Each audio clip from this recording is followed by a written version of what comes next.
reported via number 0830/1 of 25 that an armored personnel carrier belonging to one of the formed units stationed in Ngaratuko allegedly fired at cattle belonging to Mr. Yalokel Tesio Chepanda, a resident of Chemuro sublocation. The sequence of events occurred during routine patrol of a multi-agency security team in volatile Ngaratuko area, where officers came under fire from suspected bandits. The assailants positioned themselves behind a herd of cattle, using the animals as shield while engaging security officers in shootout. In response, the officers returned fire, eventually overpowering the bandits, who then fled to the nearby thickets. As a result, 4 cows were confirmed dead, 9 sustained critical injuries, and 6 others suffered minor injuries. Due to the intensity of the exchange of gunfire, it remains unclear whether the deaths and injuries of the animals resulted from the police gunfire or from the rounds fired by the bandits. A comprehensive investigation is currently underway to establish the facts under the file number 1 of 2025, case pending under investigation. Number 2, Mr. Speaker, is the action that the ministry is taking. Mr. Speaker, sir, a thorough investigation into the matter is currently underway, and upon its conclusion, any individual found responsible, whether a police officer or otherwise, will be arraigned before the court of law to face appropriate charges. Number 3, compensation of Mr. Tesio Chepanda. Mr. Speaker, the ministry is not in a position to compensate the as there is no scheme of service for compensation of victims of banditry or in the situation of such attack. Mr. Speaker, on question 7, thank you, Mr. Speaker. I think that's the end of the question from Honorable Kamket, Mr. Speaker. Do you have to ask any supplementary? Yes. Go ahead. So first of all, Mr. Speaker, I want to appreciate the fact that the Cabinet Secretary has indicated indeed that in 005, in specific cases, they may be able to do academic waivers, particularly for regions that are marginalized in our country, because many times to get qualified individuals is a challenge. And there was a case in that particular constituency where I think it was hard for them to have been able to get those who could qualify to be the chief. So I would wish that now that the CS, you've made that commitment, I hope that will be action, because there was a challenge indeed in the past about the same. I appreciate the fact that you've indicated that residents from a particular region should be nominated or selected to be the chiefs and assistant chiefs to cover particular areas because they understand those particular areas. Finally, that is in 005, that there is currently a review on scheme of service, particularly for marginalized regions or communities, because of the circumstances of the regions where they come from, the challenges that happens in those particular places. So in all of those, you've been positive about the kind of questions that we've asked. But then now, on 006, Mr. Speaker, I'm not satisfied with the answer of the Cabinet Secretary. First, it is now 2 months, and you indicate that investigation is still ongoing. You've also indicated that there was a there was a shootout between bandits who were hiding, and you've not indicated to us how many of those bandits may have actually gotten they were shot, because Tesio Chepanda, as you might have gotten the information, is one of the leaders in that region who has been spearheading the peaceful coexistence and has been one of the support systems in that community to bring in the peace and to also weed off the bandits in that particular area. So I don't think 2 months down the line, you've not been able to establish if indeed they are in the shootout. The cows that were shot, you're still saying they are still doing some bit of investigation. I don't think it's extremely satisfactory. So I still wish that if indeed the investigation is still going on, CS, can it be expedited so that Chepanda can be able to get his due justice. Thank you. Posing.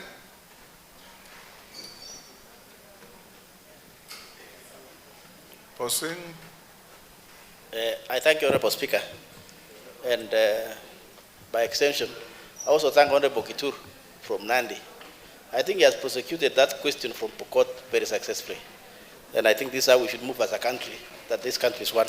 I have two further clarifications to seek from the Minister, Honorable Speaker. One, there is an issue which is very recent. Last week, a chief was killed in a place around, in that constituency, a place called around Loruk. And Honorable Kamket, as we speak, Honorable Speaker, is actually undertaking that burial as we speak now. He's actually doing the burial of that chief.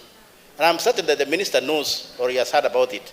I wanted the minister to clarify and tell us what is going on in terms of whether there's anybody who has been arrested.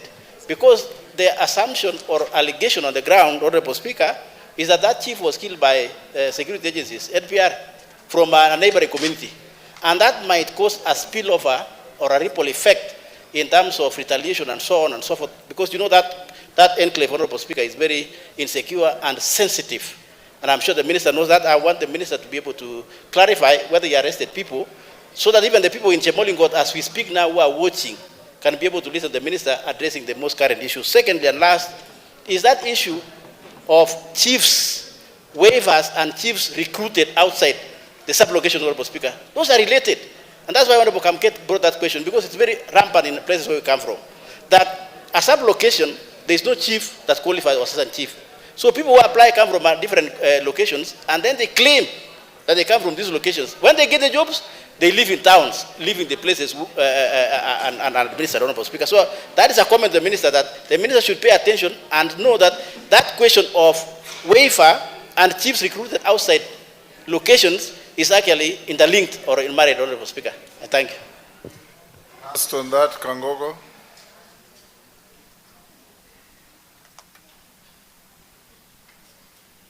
Give Bowen. Thank you, Mr. Speaker.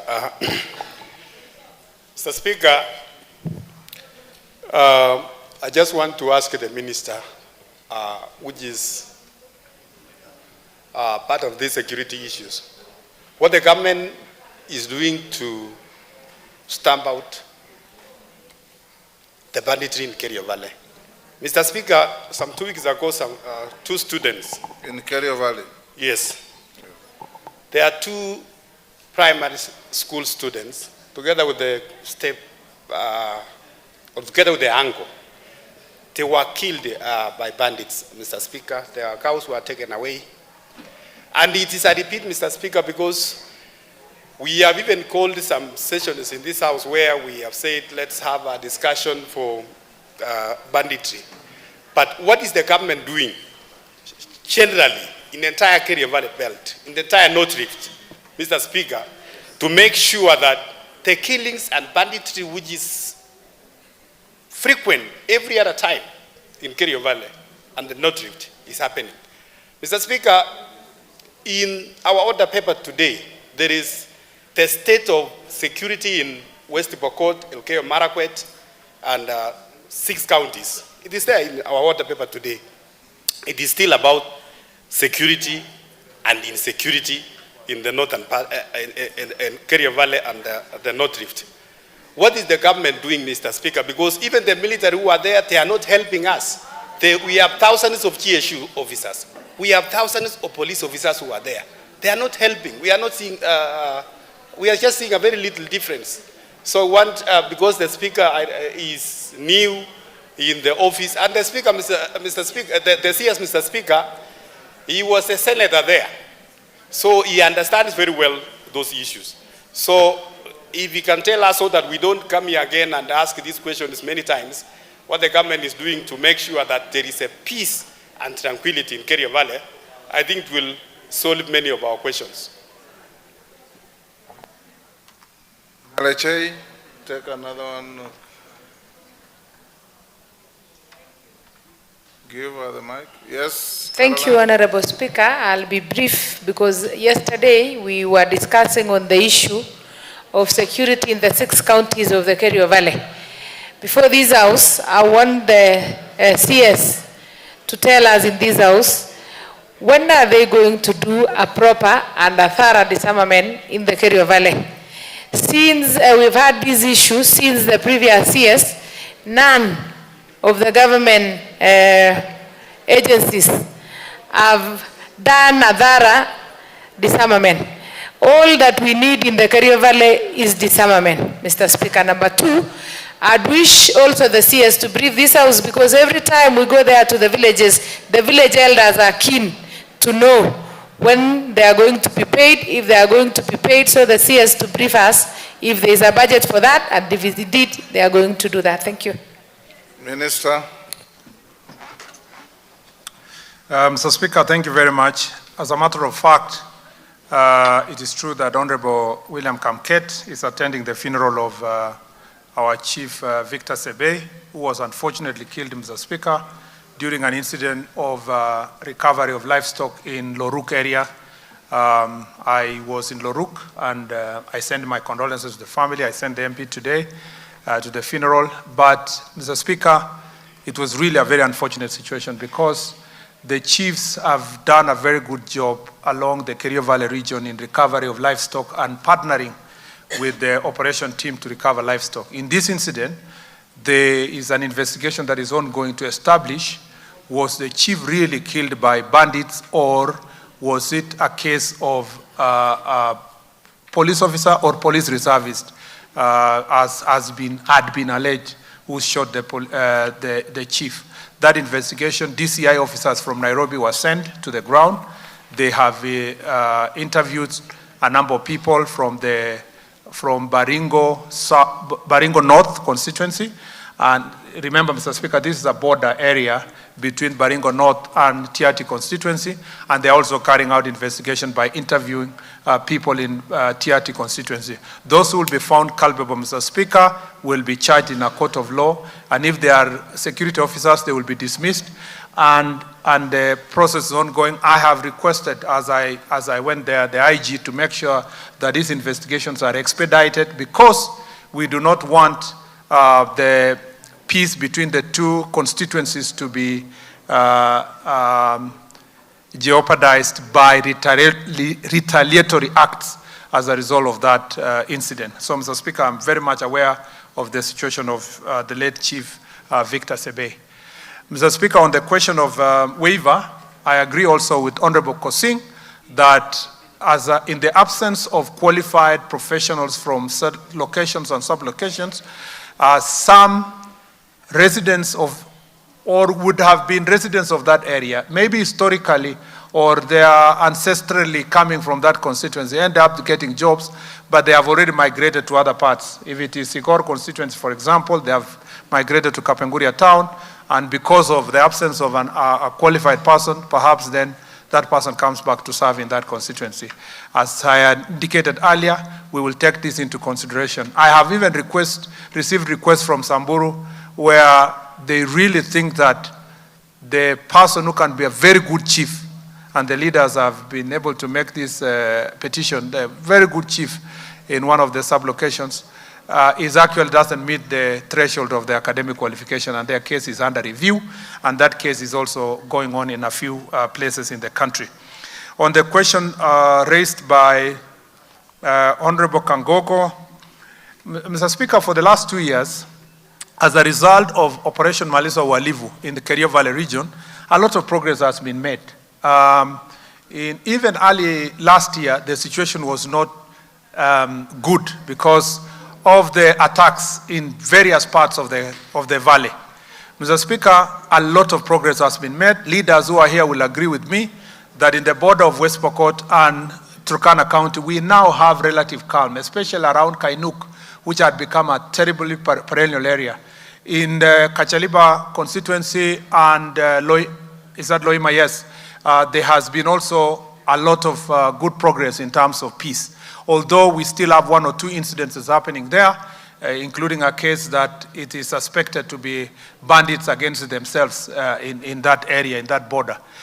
But, Mr. Speaker, in Baringo, for example, we have made great progress. The border between Marakwet and Baringo, especially Baringo South, Baringo North, is now peaceful, and most parts of Kerio Valley between Baringo and Elgeyo Marakwet is peaceful. If you go to Baringo South, we have really a very great example, Mr. Speaker, of what Operation Malisa Walivo has done. Mr. Speaker, if you go to the problem we have, if you go to Laikipia, most parts of Laikipia, Mr. Speaker, are now peaceful, except a few areas of stealing of livestock here, but we've never had the situation we've had in the last 2 years. Mr. Speaker, we have troubled areas in this valley. Number one is in the border between the Marakwet East constituency and Tiatich constituency, the two locations of Kaben and Endo in Marakwet East, and Mr. Speaker, in Tiatich constituency in Ngoron, Mr. Speaker, location. Those three areas are really very troublesome, and as a result of their trouble, they cause problems in Sigor constituency, Mr. Speaker, on the other side. And Mr. Speaker, we have asked the security officers to up their game around that area. And there are other issues that I'm going to say in general. And in the Samburu area, Mr. Speaker, we have a big problem within Samburu, especially Samburu East and some parts, Samburu West, Samburu East, and Mr. Speaker, Samburu North, particularly certain troublesome areas in those places. Mr. Speaker, because of that, a week ago, I was in Laikipia North, in Kirimon area. We have established a new operation base for Operation Malisa Walivo that will only focus in Samburu, Laikipia, and Mr. Speaker, some parts of Isiolo and Meru, to get rid of these bandits who are hiding, especially, Mr. Speaker, in some parts of Tiati constituency and Mukokodo Forest, Mr. Speaker, which has become a safe haven for many of these criminals that are attacking communities around this belt. And as a result of that, you've seen our police officers are preparing for a massive operation, and we are working together to make sure that we open up also roads, in particular the Tiati constituency, and again, as I said, Samburu East, so that we can access the areas where these criminals are hiding. On the case of Elgeyo Marakwet East especially, and Tiati, we have a problem, Mr. Speaker, with our NPR there. Their mode of operation is wanting. The people who have been recruited are wanting. Mr. Speaker, we are going to do a massive review. We will perhaps remove all of the NPR officers who are there so that we can have room to hire better NPR officers who can work together with the police officers to get rid of those problems. We also have a plan, Mr. Speaker, in these areas, and let me say generally, including even Loruk area, Mr. Speaker, to make sure that we carry out another massive operation. We are in the process of procuring drones, Mr. Speaker, that will be used for surveillance. We have realized that, Mr. Speaker, where drones have been used, especially in Laikipia, there has been great success. We are going to be procuring a number of drones, Mr. Speaker, with higher capability of durability, Mr. Speaker, not the ones we have been using in the past. And we are going also to make sure that they will have night vision so that we can do proper surveillance. We have realized, Mr. Speaker, a new phenomenon this year, where the bandits are now attacking people at night. In the past, they would come during the day, but there is a new phenomenon where these attacks are happening at night. What request I would make, because my colleagues here, members of parliament, we have suffered looking for peace in this valley, is that where leadership is required, I would really love to see most of the members of National Assembly, Mr. Speaker, participating in making sure they help us sort this problem. And I want to thank them for what they have done so far and the fact that they have been on the ground. And I want to thank specifically the Member of Parliament of Baringo South, because, Mr. Speaker, as a result of his innovative way of working with both the Pokots, the Njems, and the Tugen in his own constituency, they have been able to really make Baringo South a model, Mr. Speaker, of peace in terms of fighting this issue of banditry. Mr. Speaker, I now go to the question of Honorable Ngaleche. Yes, Mr. Speaker, we would like to do disarmament. Disarmament will carry out massive resources. It will require a lot of human resource, but also collateral damage in a big way. Mr. Speaker, but despite doing this disarmament cannot just happen in one area. With the porous borders that we have with our neighbors, both from Uganda to South Sudan to Ethiopia to Somalia, Mr. Speaker, there is easy proliferation of small arms. Mr. Speaker, even as government plans to do this disarmament in the future or in the long run, we need to deal, Mr. Speaker, with supply of ammunitions, which we have discovered, Mr. Speaker, that most of the ammunitions used to attack people in the valley and many parts of this country, it comes from our own police officers, either procured from out of the country or from our own factory in Eldoret. Mr. Speaker, we are working closely with the National Intelligence Service to establish the people within the police service, Mr. Speaker, who are selling these bullets to bandits, Mr. Speaker, to kill our people. If we manage to deal with the ammunitions first, Mr. Speaker, we will have curtailed the use of that gun. We can reduce the gun to be a mere stick, Mr. Speaker, and we will be able to do a lot of work to make sure that this issue is done. But eventually, we must make sure that, Mr. Speaker, we deal also with the long-term plans.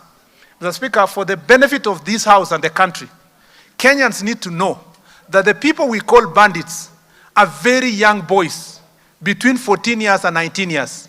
Mr. Speaker, the question we need to ask ourselves, by the time a 15, 16, 17, 18, 19-year-old is terrorizing us in this valley, we need to ask ourselves a more fundamental question. Where were we when these kids were growing, unable to go to school, unable to access opportunities for education? Mr. Speaker, there is a big problem in Tiaty constituency. There is also a big problem in some parts of Samburu constituency, Mr. Speaker. We have established that, one, in Tiaty constituency, there is even a whole division that doesn't have a single road. You have a whole division that has one school, expecting small children to go all the way to go to class. If we need to get rid of banditry, we must also get rid of the cause, the main cause, which is marginalization, Mr. Speaker. This marginalization, if we bring everybody to the field, to reach a stage where they have water, they have schools, they have roads, Mr. Speaker, each one of them will feel, Mr. Speaker, that it is unnecessary for us to engage in this kind of violence. And Mr. Speaker, this House, Mr. Speaker, must make meaningful use of the resources that have otherwise been called marginalization fund. Mr. Speaker, we have said we need a major plan to open up these regions. And if we do not do this, Mr. Speaker, we will continue coming here, spending resources on operations. There is a reason why, when the bandits reach, Mr. Speaker, Laikipia, it stops from there to, Mr. Speaker, and they do not progress to Nyeri or to Murang'a or to Nairobi. Because this is a civilized part of the country. We need to make those parts of the country as civilized as the other parts of the country, so that, Mr. Speaker, people will not see the need to engage in violence. And I know that there have been some plans for roads infrastructure. I know that because I was in that ministry. Mr. Speaker, that plan must continue. We must open that area. We must see the road from Maralal to Baragoi, Mr. Speaker, tarmac. We must see all those roads in those parts of the country tarmac. We must even see good all-weather roads that can help us even do operations, Mr. Speaker. And that is why, when we met recently with the Ministry of Defense, we made a proposal. That proposal is coming to the Budget Committee. We want to make sure that in the next financial year, there is real resources that is going to answer to the historical problem of marginalization. I thank you, Mr. Speaker. Member for Bumula. Sorry, I forgot to answer the last question of Honorable Ngaleche on the village elders. Mr. Speaker, on the question of the village elders, I would like to say in brief that we have drafted a policy on village elders. It is now going through public participation.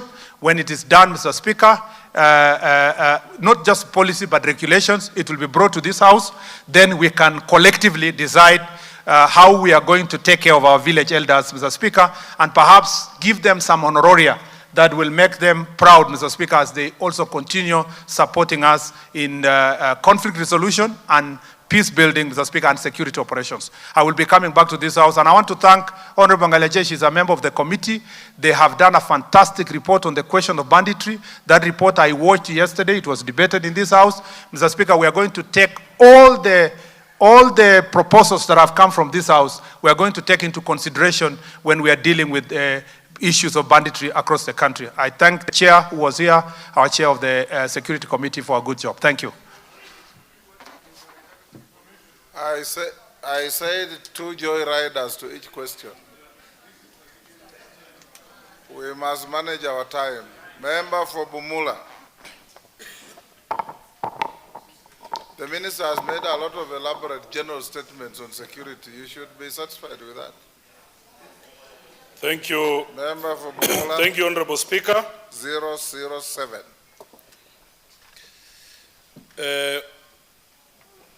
One, could the Cabinet Secretary indicate how much money the government has spent to acquire and implement the electronic travel authorization system?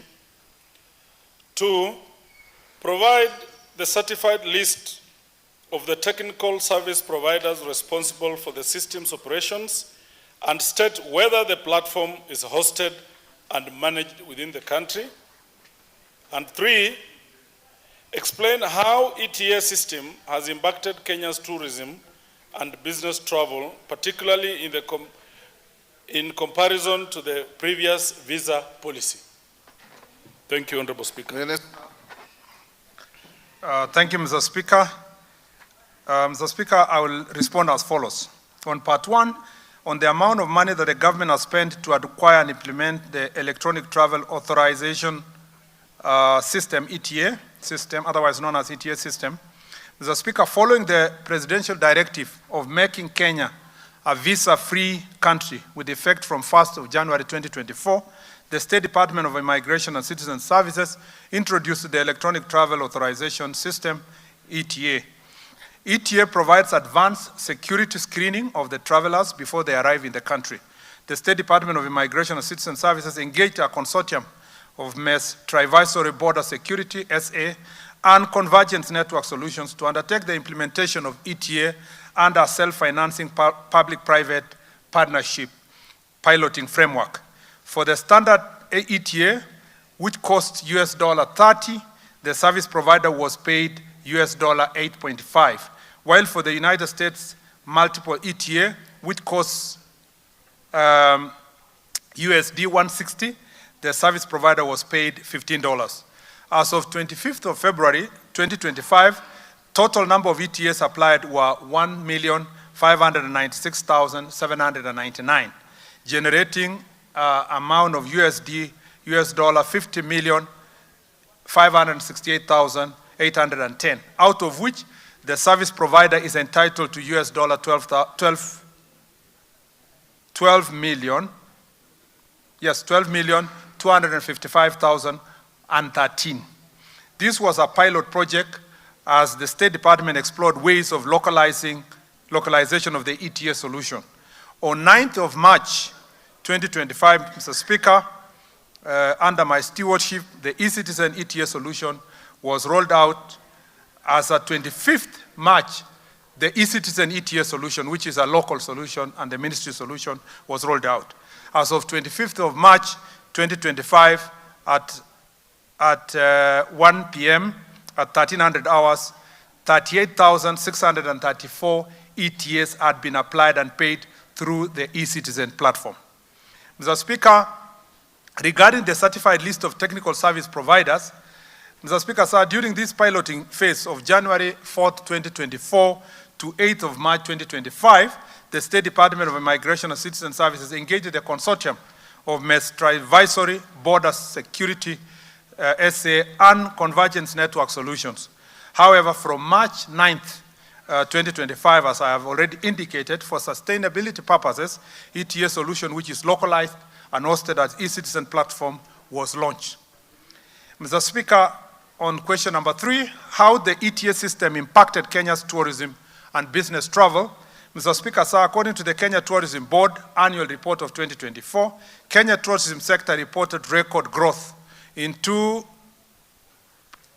2.4 million international visitors, a 15% increase from the 2023, and inbound tourism earning rising by 19.79% to 452.2 billion shillings. This is an independent and objective appraisal of the positive impact of ETA on the tourism sector, among other factors that influence the rise in numbers of tourists and corresponding increase in business earnings. I thank you, Mr. Speaker. Member for Bumola. Thank you, Honorable Speaker, and thank you, the Minister, for answering most of these questions. Now, one, when you started this program, were there any local companies on the project, and what was the criteria of onboarding them.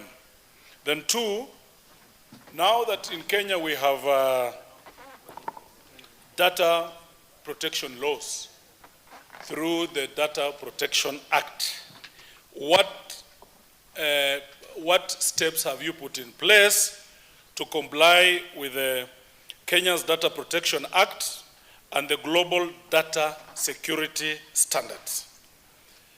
Now, Mr. Minister, before the ETA, there were those countries that enjoyed the visa-free access to this country. With the introduction of ETA, it meant that everybody has to pay some money. Are you disenfranchising them, and to what level does that speak to a foreign policy?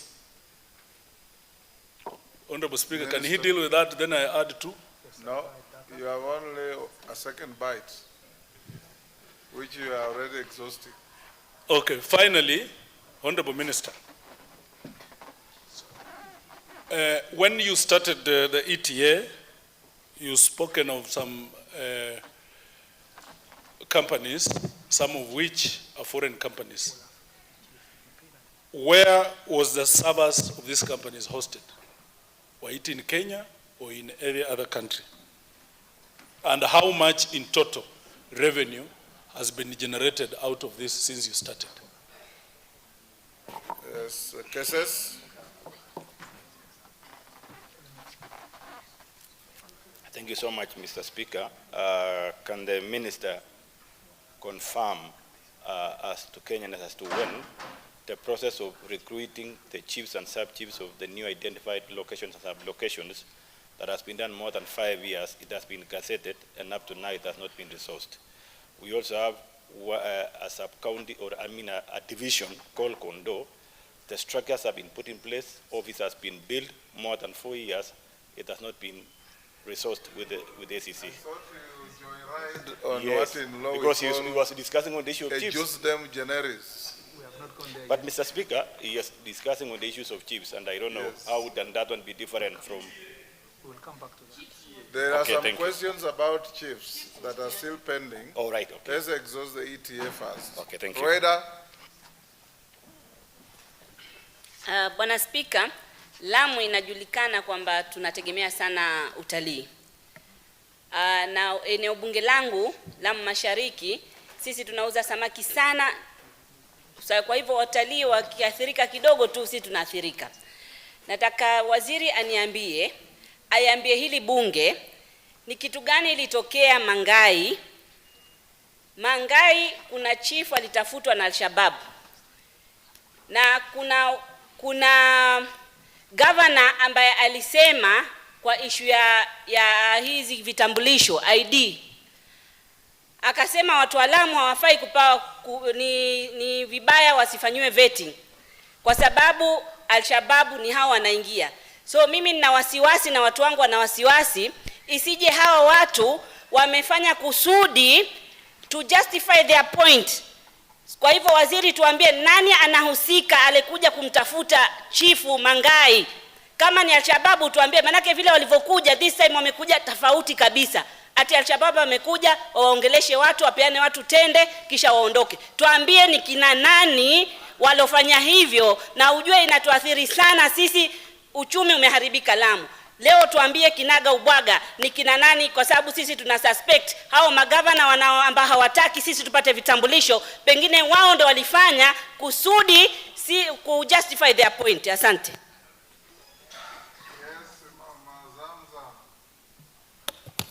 Asante sana Mheshimiwa Spika. Kwanza nikupongeze waziri, ulivyokuwa katika transport ulifanya kazi safi sana. Na niweze kuuliza Mheshimiwa Spika, utaniruhusu kwa sababu ni swali ambalo limenisumbua sana. Ndani ya Mombasa County, Mheshimiwa Waziri, tumekuwa na ukosefu wa usalama. Na vijana wadogo kama ulivyosema miaka yao ni 14 mpaka 19 wameshika vipanga wanakatakata watu. Juzi waliingilia watu pale Makadara ground wakati wa Ramadhani, na kisha tumepata hata cruise ship ya watalii. Watalii wamekuja ndani ya Mombasa, wametuletea pesa Kenya. Wale vijana walienda wakawaibia vipochi vyao, wakawapiga, mpaka watalii waliamua kugeuza meli, imerudi kwao nyumbani. Kwa hiyo hapo mtaji tumeukosa ndani ya taifa hili. Na juzi pia umeona kule Likoni wajukuu wa bibi wako wengi, wanakatakata watu mapanga, yani inakuwa hata mchana huwezi kutembea, usiku huwezi kutembea. Waziri, nataka utusaidie ama utuelezee Mombasa utatusaidia namna gani ili tuweze kuwatoa hapa. Nimeona Kwale mmeshika watoto paka na wazazi wao. Je, Mombasa mmetupangia kitu gani? Manake imekuwa donda sugu. Asante sana Mheshimiwa Spika. Minister, yes, Mama Kwale.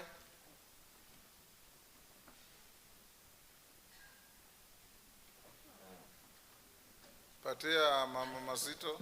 Asante sana Mheshimiwa Spika kwa kunipatia fursa hii ili na mimi niweze kutoa hisia zangu, nimuulize Mheshimiwa Waziri. Kwanza nikupatie kongole Mheshimiwa Waziri kwa kupata wizara hii, na mimi najua wewe ni mtendakazi na utawatendea watu wa Kenya kazi hii. Kila wizara unayopewa una perform au unawajibika, unafanya kazi yako. Mheshimiwa Waziri, kuna hili swala la zile location ambazo zilikuwa gazetted. Kwale kuna location ambazo zilikuwa gazetted tangu mwaka 2017. Lakini mpaka wa leo hii iko Msambweni, Matuga, Kinango na Lungalunga. Kuna zile location ambazo zilikuwa gazetted Mheshimiwa Waziri. Lakini mpaka sasa hivi bado hatujapata machifu, hatujapata wale wa chini wa machifu. Serikali ina mikakati gani ya kuhakikisha watu hawa wameweza kuajiriwa ili kuweza kuwajibika na kuwafanyia kazi watu wa Kwale County? Pili, Mheshimiwa Speaker, pia nizidi kutilia pondo lile swala la vijana wa vipanga ambalo limekithiri pale Kwale County sehemu ya Ukunda. Wanajaribu askari kuweza kudhibiti, lakini we need more enforcement, au tunahitaji nguvu zaidi ya kuweza kukabiliana na swala hili. Tunajua ni swala ambalo litaathiri pakubwa. Kuna hoja ya nidhamu hapa. Yes, mbunge wa Bumula. Honorable Speaker, the intention of having joyriding questions is that we remain relevant so that we can dig deeper into the issue that a question a member has raised. So I would indulge you, Honorable Speaker, that if we went that direction, we would expand this and make it easier for the minister, because a lot of members are introducing new questions that the minister would definitely require to go and research so that he brings substantive answers. Thank you, Honorable Speaker. I have said many times, a joyrider must ride on a running horse. You can't just joyride on nothing. Questions that are supplementary to the primary question should be based on that question. Yes, yes, Bashir.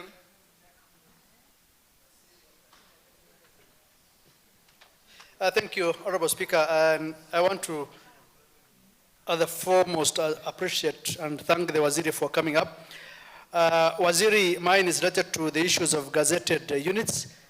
And I'm sure the people of Sabito are waiting for you for the launch of the Sabito sub-county. And I'm sure they're eagerly waiting for... Bashir, the question at hand is about the ETA.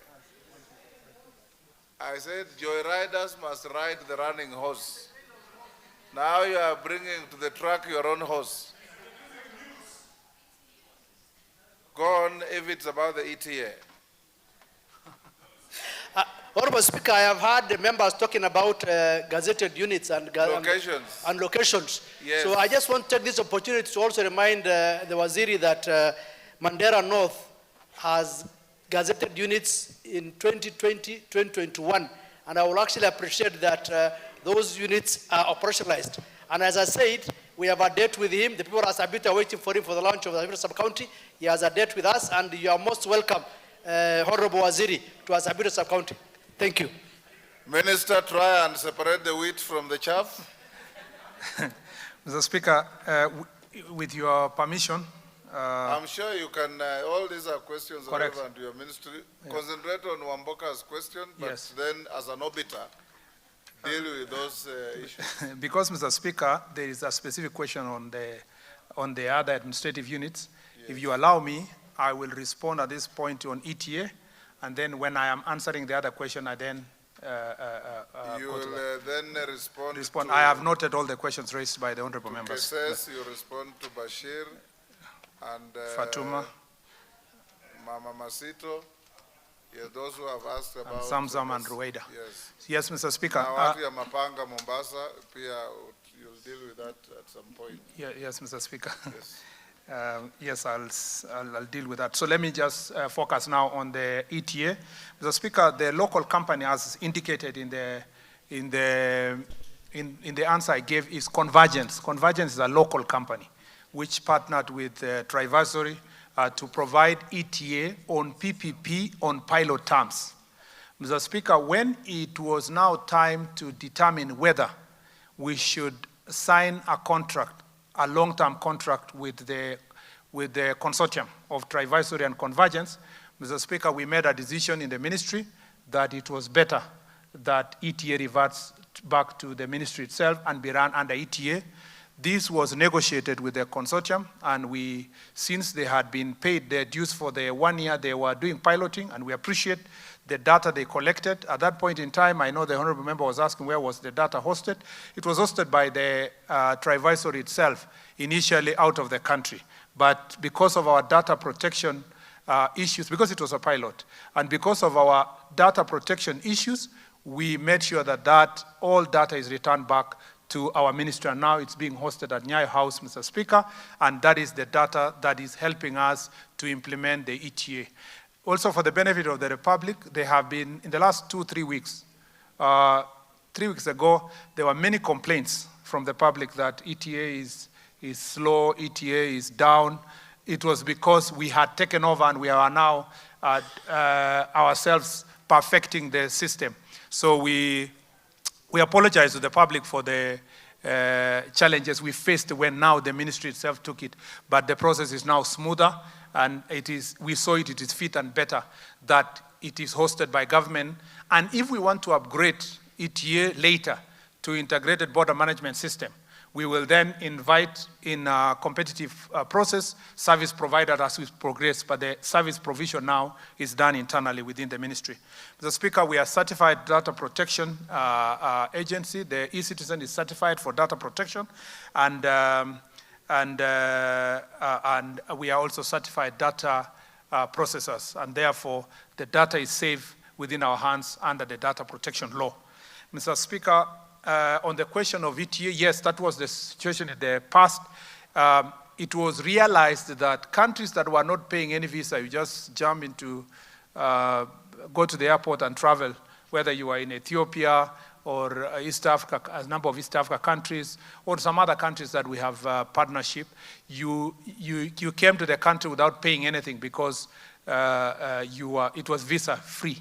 But with the convenience fee of ETA, people felt like those who are coming for free are now being forced to pay. Mr. Speaker, as a result, a decision was made in the cabinet, Mr. Speaker, that we remove completely from countries that reciprocate with our country on visa-free, we remove ETA payment, any fee, and therefore they travel ETA-free. And Mr. Speaker, that was also extended to all African countries, that they will travel to the country ETA-free, except where situations we need to deal with security issues or so forth. Everybody travels ETA-free to the country. Mr. Speaker, yes, I've answered the question on where the visa, the last server is being hosted. Is about revenue collected. I already indicated in the statement itself the revenue located. Unless you want me to refer again to the statement, already it's in answer, Mr. Speaker, the revenue collected in the last 1 year in relation to that, and the money that has gone to, Mr. Speaker, the partner, which is about $12 million. Mr. Speaker has indicated in the statement, and Mr. Speaker, the money collected for the country is $50 million, Mr. Speaker. I thank you. Thank you. Zambia. Now, the next questions all relate to operationalization of administrative units. Question 026, Zambia, you'll ask. After you, question 027, Joseph Tunoi will ask. After Tunoi, we'll have Honorable Mumina Bonaya.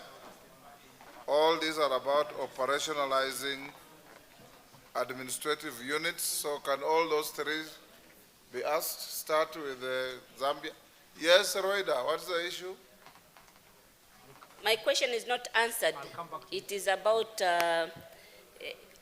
your ATA, because it's affecting tourism. The issue of Al-Shabaab in Mangai, which is affecting tourism in Kenya, not only Lamu. We are really affected. We want to know the root cause of this. Who is involved? Is it Al-Shabaab or who is it? Minister, have you gotten Mr. Speaker, the question was specific to the chief of Manga. And Mr. Speaker, I promised earlier that when I'm answering this question of operationalizing administrative units, I will ride on it to respond to Honorable Rueida's question on the threat of the chief. The right place to have answered this question would have been when we were discussing banditry. But I can, Mr. Speaker, okay, hold your horses together with this question. Okay, Zambia. Yeah, thank you. Thank you, Honorable Speaker. We'll take three in a row. Thank you, Honorable Speaker, for this opportunity. I rise to ask the Cabinet Secretary for Interior and the National Administration. Honorable Speaker, could the Cabinet Secretary explain the criteria used to gazette Nzai sub-location in Makueni constituency, Fight Kenya Gazette Notice number 17 of 2024, contrary to the agreement made in a meeting during public participation held on 11th of May 2023 in the office of the Assistant Chief, Sultan Ahmud, which is in Mukah Sub-County, and between the area of administration and the residents of Nzai village to retain Nzai sub-location in Kilome constituency. Honorable Speaker, 2, could the Cabinet Secretary consider the regazettement of Nzai sub-location to be within the boundaries of Kilome constituency to enable the residents of Nzai sub-location to remain in Mukah sub-county in Kilome constituency? Thank you. Joseph Tonui, Kuresoi South. Thank you. Hey, Joseph, go ahead. Thank you, Honorable Speaker.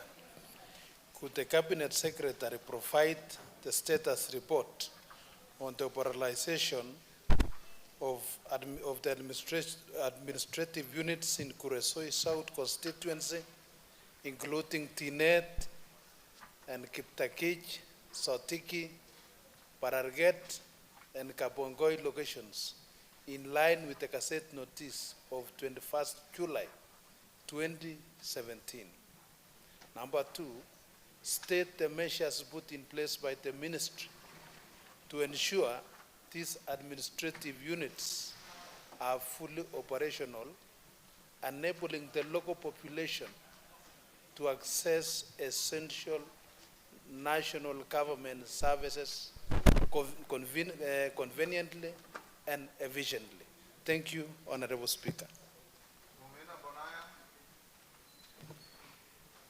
Mumina Bonaya, give her the mic. Go ahead. Thank you, Honorable Speaker. Honorable Speaker, could the Cabinet Secretary provide an update on operationalization of newly created administrative units in Isiolo County that were gazetted in March 2022? 2, could the Cabinet Secretary state the measures taken by the Ministry to fast-track the process, including a clear timeline for their operationalization? Thank you.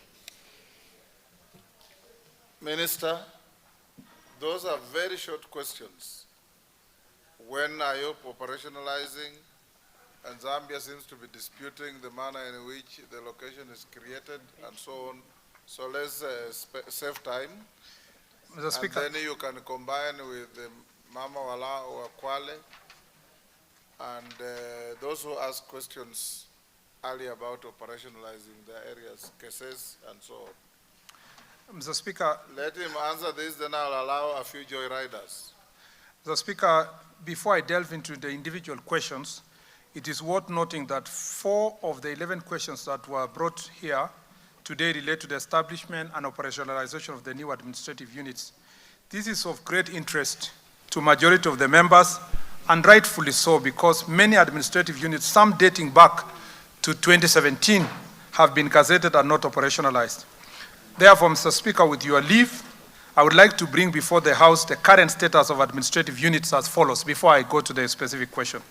The current number of operational administrative units in the country is as follows.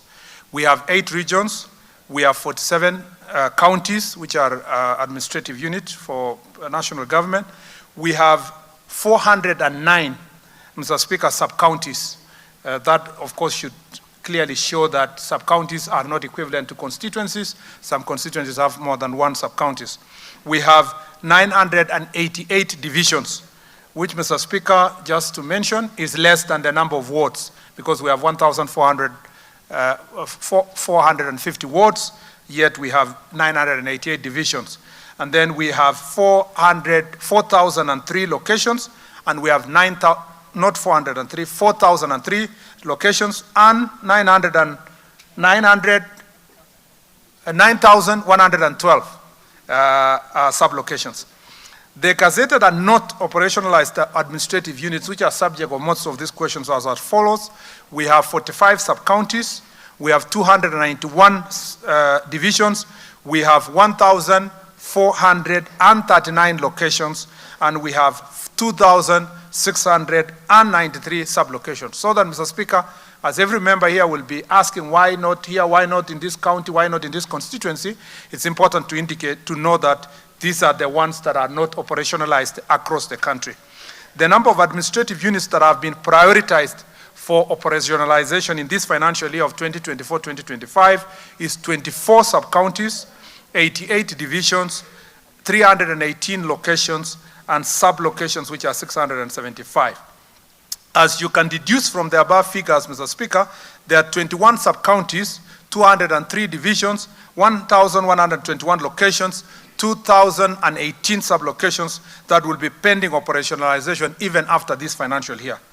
Owing to the acute budgetary constraints, the ministry has been hard put to operationalize all the gazetted units, opting instead to face the operationalization based on the following criteria: areas prone to insecurity, vastness and terrain of the area, population pressure and demand for government services, promotion of inclusivity and minority representation, anomalous administrative units, a situation, for example, where we have sub-county having only 1 division, implying that an assistant county commissioner and a deputy county commissioner cover the same jurisdiction.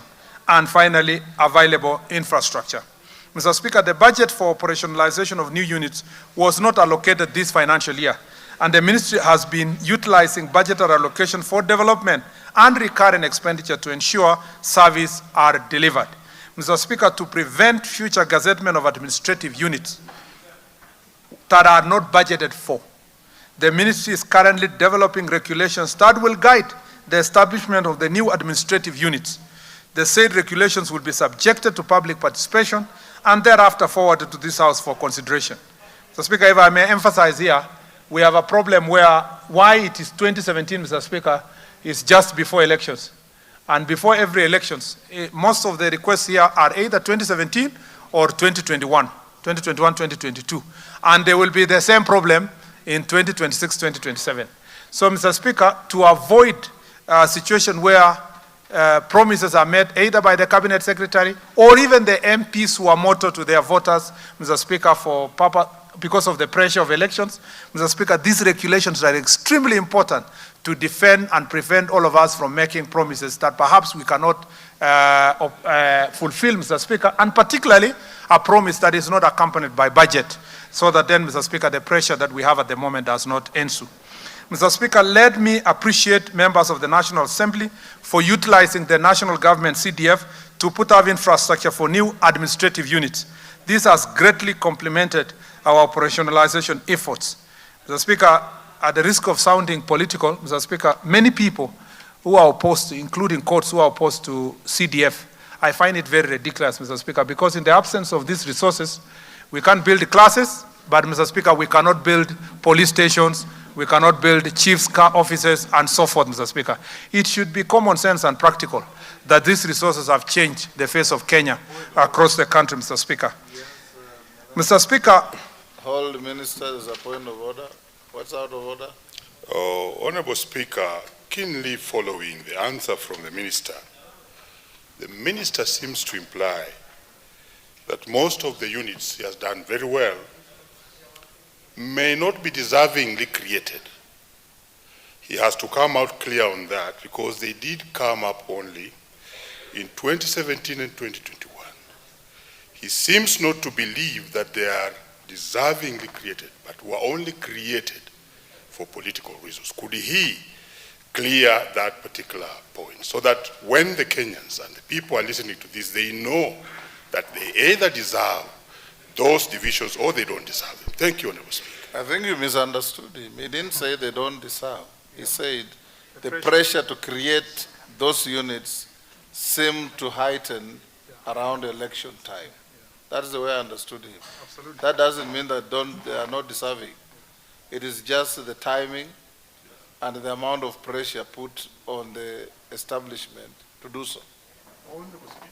I don't know, Minister, that's how I understood you. Go ahead. Honorable Speaker, when you listen to it with your third ear, you notice that he's even now making a regulation that will control creation. So there's that implication. Thank you, Honorable Speaker. Yes. Mr. Speaker, for avoidance of doubt, politics is not a bad thing. So I would like to inform the honorable member that making decisions based on political pressure is not a bad thing. It is the very reason why we are all occupying these offices, including as a cabinet secretary. So it's politics that governs the country. And if people are going to make a decision, it's just because of that. The only problem is that around the election period, the urge to say no is very difficult, even when the budget is not there. And it is rather obvious. It is a matter of public notoriety. So it is important to have the regulations in place so that the promise is accompanied by, Mr. Speaker, clarity on possibility of implementing that promise, Mr. Speaker, and visibility of that promise, Mr. Speaker, can be accounted for. Just the same way when you do contracts for roads and other things, the law says you cannot contract if you don't have a budget for it. The same way we should be able to do this. And then, Mr. Speaker, the criteria and the process of public participation, because in some areas it takes shorter time, in others it comes very fast, Mr. Speaker, so that it avoids favoritism and standardize the process. It's important to have the regulations so that everybody is covered across the country. Now let me go to the specific answers, Mr. Speaker. Mr. Speaker, on the question by Honorable Zambia, Part 1, on the criteria used to gazette Zai sublocation in Makueni constituency, Mr. Speaker, it's as part of the ministry mandate to enhance service delivery and bring government service closer to the people, the Cabinet Secretary for Interior National Administration, through the Gazette Notice number 17 of 2024, gazetted several administrative units across the country, including Zai sublocation. However, the gazettement of Zai sublocation has since raised concerns regarding its correct placement and administrative alignment, specifically, whether it falls under Zai sub-county or Mukah sub-county. Upon verification, both the County Commissioner of Makueni and the Deputy County Commissioner of Nzai have confirmed that the location of Nzai sublocation remains contentious and requires further administrative clarification. Mr. Speaker, on whether the ministry will consider regazetting the Nzai sublocation, Mr. Speaker, in light of the concerns raised by the Member of Parliament, the ministry acknowledges the importance of aligning administrative units with public consensus and existing frameworks. To this end, the ministry upholds the principle of engaging in the consultative public participation with a view to develop a proposal for amendment if necessary.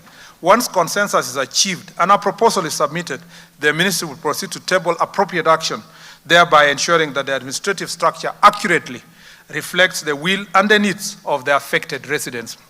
The ministry remains committed to ensuring that administrative units are created and aligned in a manner that promotes efficient service delivery, reflect public participation, and reflect aspirations of the public served. We welcome constructive engagement and submission from this committee, from this House, Mr. Speaker, from the relevant committees and local leadership to resolve such matters amicably. And Mr. Speaker, we shall be seeking the support of the Honorable Member to make sure that this also is achieved amicably.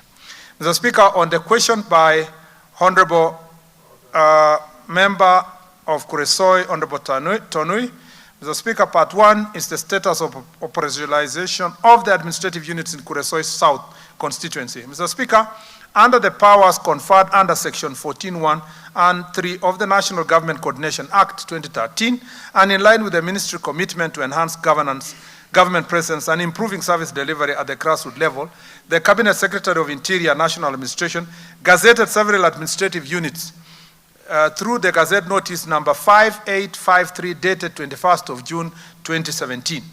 Tinet and Kiblagich were gazetted as divisions but have not been operationalized. On the other hand, the Sotiki and Kabongoi locations were operationalized in 2020. As such, only the Bararget location is pending operationalization and among the administrative units referenced. The delay is fully operationalizing this unit is primarily attributed to the logistical and financial constraints. The Minister has yet to receive the necessary budgetary allocation to operationalize all the gazetted administrative units. Once funds are appropriated, the Ministry is committed to proceeding with full operationalization of these units. Mr. Speaker, regarding the measures in place to ensure the units are fully operational, Mr. Speaker, the Ministry has initiated engagement with the National Treasury to secure the required funding for the operationalization of the gazetted administrative units. Once resources are allocated, the Ministry will prioritize the implementation and deployment of personnel and infrastructure to ensure these units are fully functional. In conclusion, the Ministry remains fully committed to ensuring that all gazetted administrative units are operationalized to strengthen government presence and improve service delivery, particularly underserved areas. We acknowledge the importance of these units in enhancing public administration and reiterate that their full functionality is a priority to us.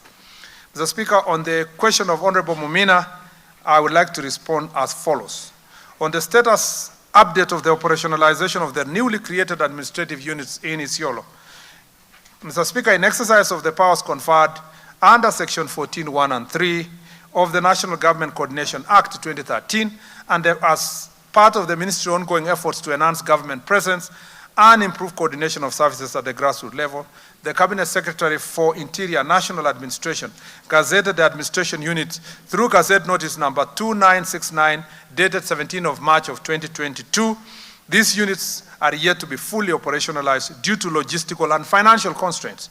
However, I am pleased to inform this committee that Saricho and Oldonyiro sub-counties are among the remaining 8 sub-counties prioritized for operationalization within the current financial year 2024 and 2025. In addition to these sub-counties, the following locations and sub-locations in Isiolo County have also been included in the Ministry's priority for operationalization. Locations are Moliti, Jaldesa, Chafes, Checheles, Lafe, Duse, and Kiwanjani.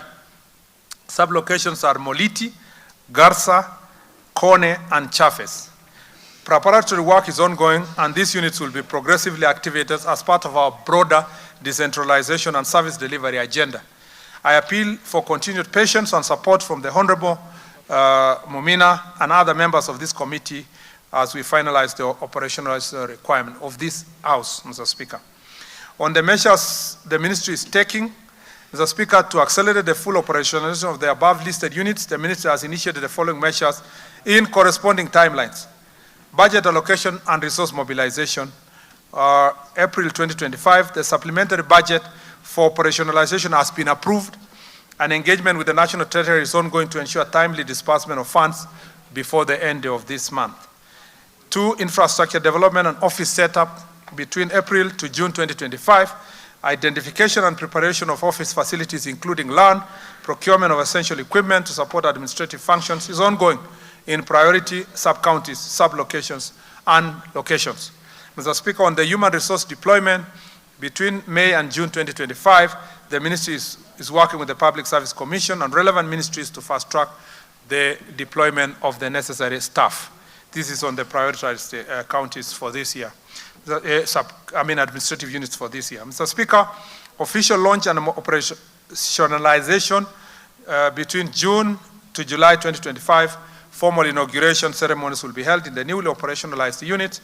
Fully administrative functionalities of the sub-counties expected by July 2025 of the ones who are earmarked for this financial year.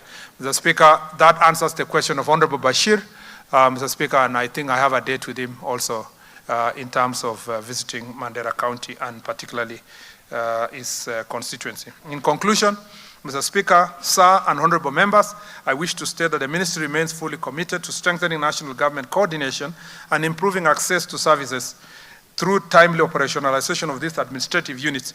We recognize the importance of these structures in enhancing security, public service, delivery, and citizen participation. Mr. Speaker, and I truly request the House, this House, Mr. Speaker, that when the budget for 2025-2026 is being considered, Mr. Speaker, the 2.5 billion we requested for operationalizing these administrative units be duly considered. Mr. Speaker, we would really love as a ministry to be up to date in terms of all the gazetted administrative units, Mr. Speaker, before we can go ahead and promise for and plan and promise for the next financial year and beyond. If we can do this together, I know we have resource constraints, but if we can, through the budget process, find resources to operationalize all these sub-counties, then myself and yourselves can go to the ground and make sure that the people can enjoy closer service delivery in various parts of the country. Mr. Speaker, in line with your direction, let me then respond to the various questions that have been asked by members. Mr. Speaker, Honorable Rueda had asked a question about the Mangai, the situation of 15th of March this year, of sighting of some elements, Mr. Speaker, that came to Mangai location, and Mr. Speaker threatened the chief. Mr. Speaker, I will not say much because of the security situation that always obtains in our border country, but Mr. Speaker, the security forces are fully seized of that matter, Mr. Speaker, and they have already done the needful to make sure that, Mr. Speaker, order is restored in Lamu County. Mr. Speaker, as you know, we have a long-standing security operation in our border counties, including Lamu, Tana River, Wajir, Mandera, all the way, Mr. Speaker. And Mr. Speaker, that issue has been, we are seized of, and our security officers have handled it very well. Mr. Speaker, I do not expect any problem as has been broadcasted. Mr. Speaker, it's also important for me to say here to our media houses to stop sensational reporting on security issues. Mr. Speaker, every country in the world, they put security reporting at a different, Mr. Speaker, plane from any other political reporting. And the sensationalization of the security situation across our borders is not warranted. Mr. Speaker, there has to be a proper following of protocols, just like other countries in the world do, especially when they are at war continuously with an enemy that is intended to harm our country. But our security officers have done exceptional work.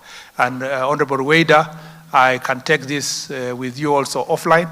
And the committee of, when the Committee of National Security invites me to discuss this subject, we can do it in camera so that I can give more details of the work that has been done. Mr. Speaker, I do not wish, and maybe let me take advantage of this opportunity also myself to say, I do not wish to do any political sport on security issues, and I do not seek popularity, Mr. Speaker, and I will not be seeking to be clapped for on these issues. But I want to say this. Our security forces, Mr. Speaker, are doing every day a lot of work to avert any possibility of this enemy who is roaming around our border to get into many other parts of the country and cause harm as it has done before. And many of these things that the security officers do go unreported. And even when we are provoked by irresponsible media to try to defend ourselves, we refuse, Mr. Speaker, because it is not in our place to try to reveal the things we have done and how we have thwarted certain things. But I want to thank especially MPs in border counties, all those border counties, for the work we do together, and the citizens of the border counties for the work they do to help us prevent resurgence of any acts of terrorism or actors in that sense to keep our country safe. And I want to thank our security officers for the sacrifice they make. Even when sometimes we get casualties, it's because they make the greatest sacrifice to deal with this enemy that is intended to cause harm in our country. Mr. Speaker, on the question of Mombasa and the Panga boys, as asked by Honorable Zamzam, I went to Mzambweni and I sat with the security forces because of the early this year, as soon as I was appointed, to deal with questions from Mr. Speaker across the country of gangs. And I made a public pronouncement, and we embarked on operations, Mr. Speaker, to deal with all criminal gangs, from Panga boys in Coast, Mr. Speaker, to confirm, Mr. Speaker, and Watizedi in Nakuru, to the all characters, Mr. Speaker, in Matungu, to all these other characters like Chingororo in Kisii. Mr. Speaker, we are on top of this. And Mr. Speaker, you remember the politicians had tried to use gangs in Matungu constituency and caused havoc. Mr. Speaker, you must have seen that in the last few weeks, as a result of our security operations, there is calm in that part of the country. There was also resurgence of these gangs in Trans Nzoia, where heightened political activities, Mr. Speaker, by local politicians were trying to recruit young boys to also being gangs, Mr. Speaker, to these gangs. Mr. Speaker, specifically in the Coast Province and the Panga boys, I want to thank the regional police commander, Mr. Nuno, and the security team, regional commissioner, and the team for the work they have done to round up all these boys that are engaging in criminal activities, wielding pangas in both Mombasa and Kwale counties. Mr. Speaker, in Mombasa, just 2 days ago, we arrested 120 of them. And Mr. Speaker, a good number have been arrested also in Kwale. I will be going in my tour to the coast region from Monday next week, Mr. Speaker. One of the top in our security agenda is complete eradication of these Panga boys who have actually terrorized residents for many years, Mr. Speaker. And this is an issue that we will give greater priority. In the meetings we will also have local leaders. I want to acknowledge the elected leaders of these both counties because they are really cooperating with us. And Mr. Speaker, without their cooperation, we could not have dealt with a number of these issues. Mr. Speaker, I'll be meeting the chiefs and the assistant chiefs and all the security people in the 6 counties for the next 6 days next week. And this issue will be of great priority. And I will be inviting directly all the leaders to attend these meetings in their county headquarters. Mr. Speaker, and I saw also the cruise ship issue that was reported today in the news, and Honorable Zamzam has raised that issue. Mr. Speaker, we have a department called a diplomatic police unit that usually works together with, not diplomatic, but tourist police unit, that works with the tourists to make sure that they are safely escorted in different parts of the country. Particularly this cruise ship, Mr. Speaker, there was a lapse of operational procedure because the county security team were not informed of the team leaving the port to come to town. And it was during Eid, Mr. Speaker, at the time when the security team were covering various parts of the coast region during Eid because of the bigger population. And some of these boys, when food was being distributed in Mombasa, they came to various parts of Mombasa. And on their way, Mr. Speaker, one tourist was attacked and the phone was stolen and the tourist was bruised. Luckily, Mr. Speaker, none of them was seriously injured, and investigations are ongoing to make sure that we arrest those people. Mr. Speaker, in the last 3 months, we have had 3 cruise ships that have docked in Mombasa, and the tourists were properly facilitated and no incident occurred. In this situation, there was a relapse of procedure, and we want to ask our colleagues in the other departments of government that we work together that we maintain that procedure so that proper security and escort for tourists, especially when they are coming in large number to town, especially cruise ships, it's important that that procedure is followed, and so that no other incident will occur in the future, Mr. Speaker. Mr. Speaker, we also did police changes as a result of this Panga Boys issue.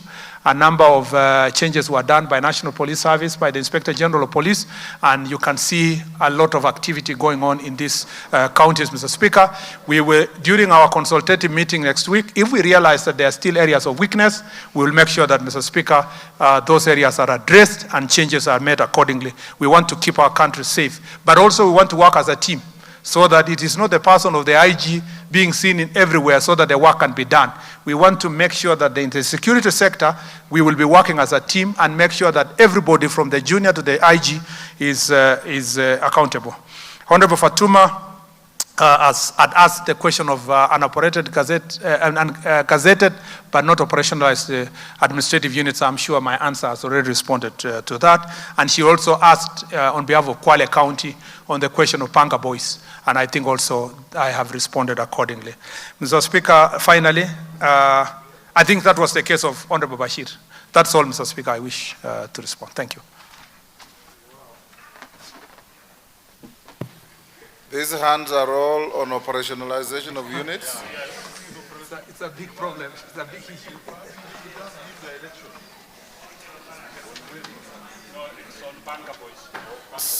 Zambia, take your seat.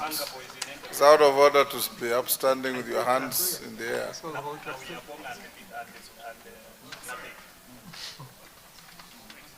Yes, Basil, let's see how much we can do on this. Thank you, Mr. Speaker. And don't make speeches, just ask your question. And one Okay, I'm going direct to the question. So could the CS explain to the Parliament why the Yatta sub-county administrative units were omitted from Gazette Notice 1766, dated 14th February 2024, despite timely submissions from the people of Yatta? Thank you. Thank you. Ferdinand? One question, no speeches.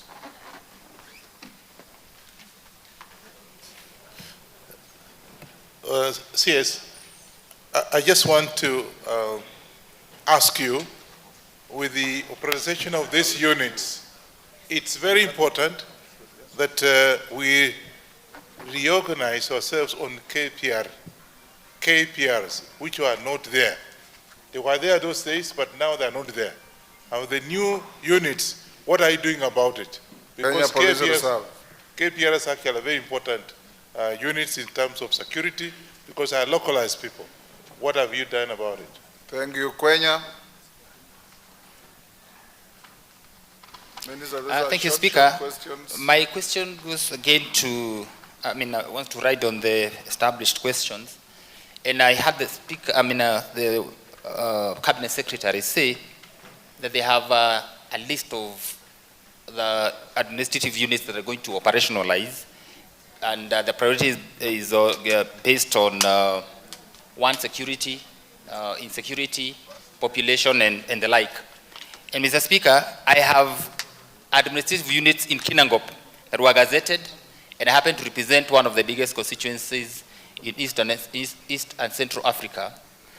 Among the 7 constituencies that are very big, huge in the Republic, Kinangop is one. I only have 2 sub-counties. The population is deserving.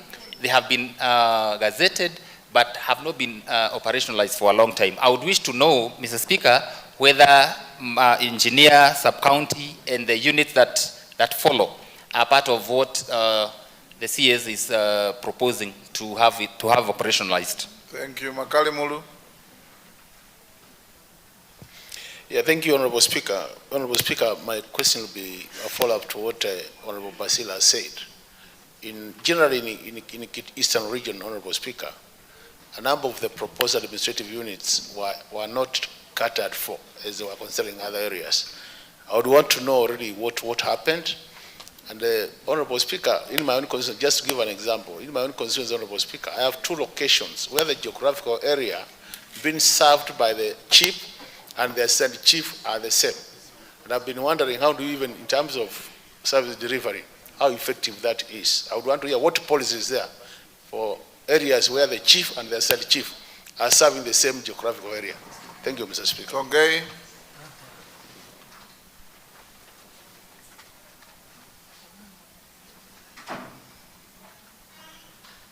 Give the mic. Thank you, Honorable Speaker. Honorable Speaker, the Cabinet Secretary has indicated that there are some administrative units that are not going to be operationalized because of a lack of funds.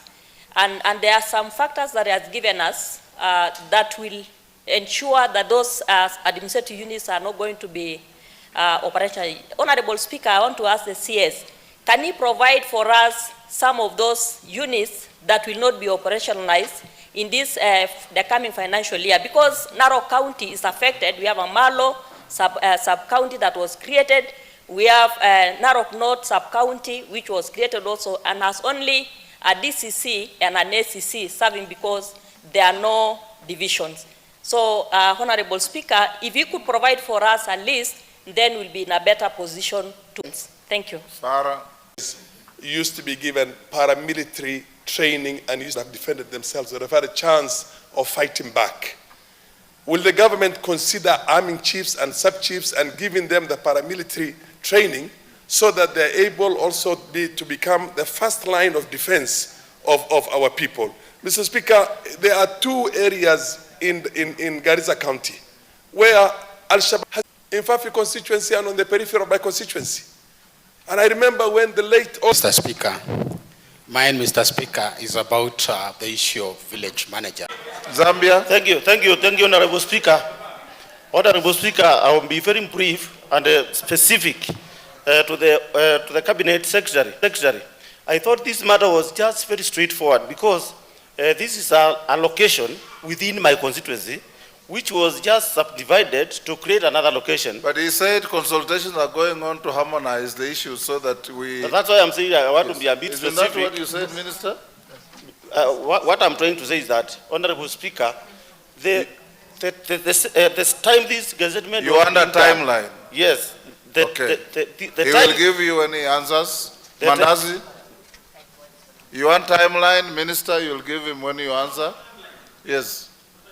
Give Zambia the mic again. Honorable Speaker, I'm very specific because the time this gazettement was being done, the county commissioner is now the secretary to the interior and she's seated here.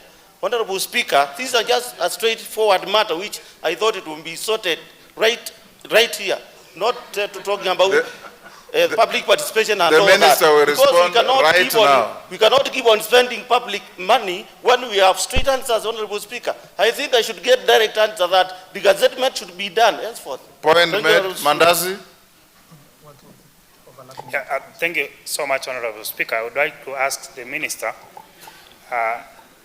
based on the fact that he knows Nyongores very well, Nyongores ward is a ward that is at the border of Bomet East, Bomet Central, and Chepalungu.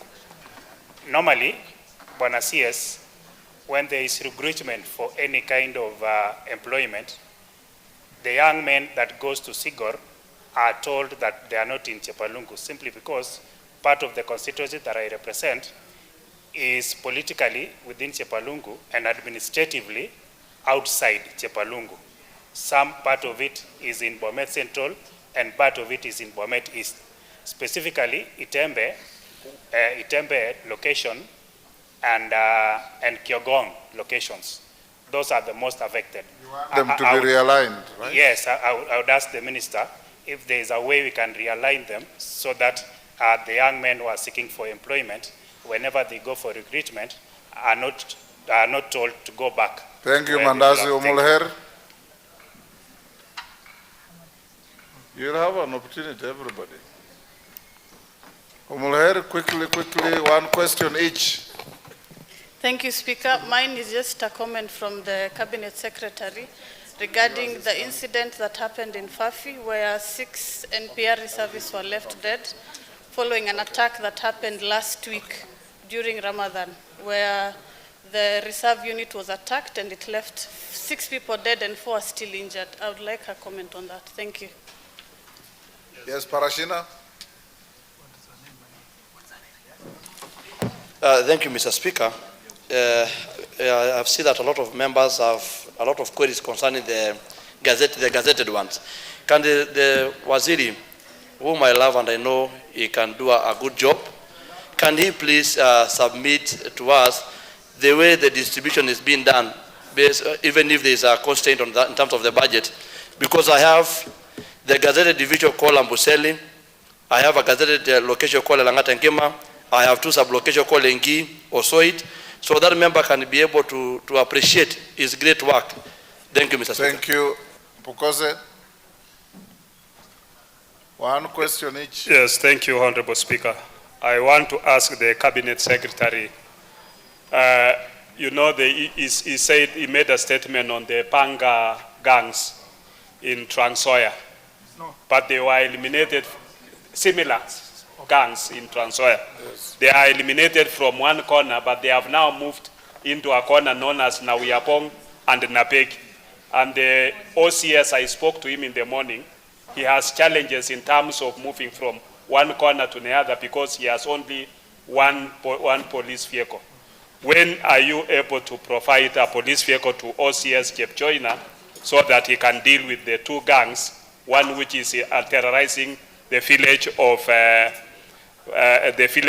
next to Napeki, which is and also Nawiyapong area. It's terrorizing Kashaber, and now people are not even sleeping in their houses. Similar to Nawiyapong. Kamkunji.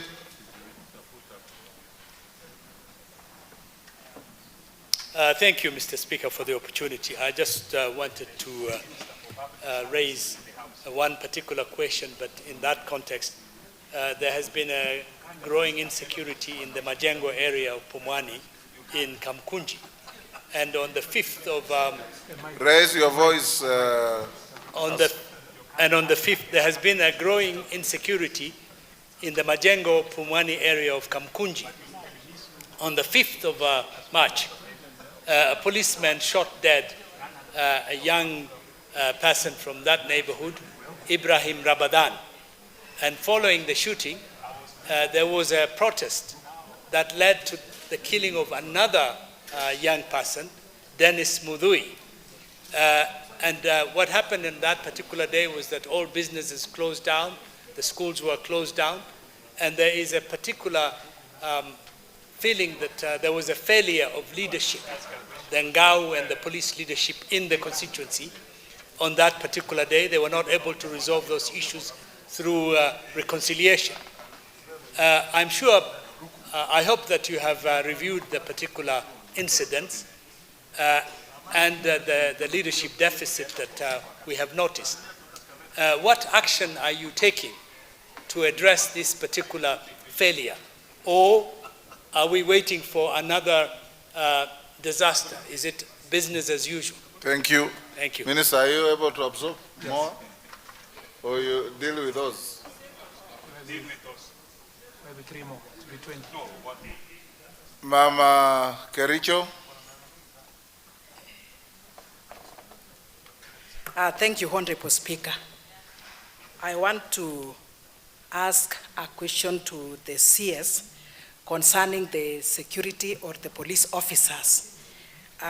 Knowing that their duty is to protect our people, we have a case, Honorable Speaker, where a police officer shot Mr. Amos Langat of Pureti, Cheplanget Ward, on 23rd of March, because they were playing pool, and then I think this Amos must have defeated the police officer. He shot him 6 times on the stomach, Honorable Speaker. For losing a game of pool?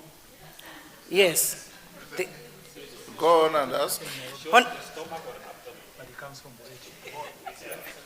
Stomach, abdomen, all of it he was shot. Honorable Speaker, we buried him yesterday. Yes. And I want to say that the case was reported in police station, but up to date, nothing has been done, no communication with the family. And Honorable Speaker, the government on this case have not done anything. A young widow, 23 years, was left with a 6-month-old child. I want to ask what support or compensation is given to this family, And what is to be done to these police officers, Honorable Speaker, who shoot indiscriminately? It is not fair. It is not fair to misuse the firearms, Honorable Speaker. Thank you. Wangwe.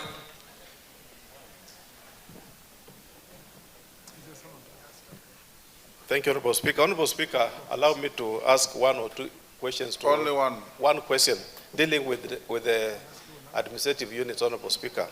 When are the people of Kochua sublocation in Navajo sub-county getting their sub-chief who applied and was interviewed 2 years ago? And what are you doing on the Gazette notice dated 2018? I might not be able to quote the exact date, but it's 2018, allowing the 4 sublocations to be listed for the sub-chiefs. What are you doing about it? Thank you, Honorable Speaker. Mutuse. Thank you, Mr. Speaker. This is also in terms of operationalization, and I was wondering why we understand that for sub-locations and locations you require to recruit chiefs and sub-chiefs, and therefore there is a process. Why is it not possible for the divisions to deploy SECs who are working in the national government doing different duties to the ground? Because you can operationalize by just deploying existing SECs, and then the other things will follow later. Because if it is a matter of vehicles, we also know that there are SECs on the ground who do not have vehicles, and therefore you may just require to deploy as we wait for other things to accompany.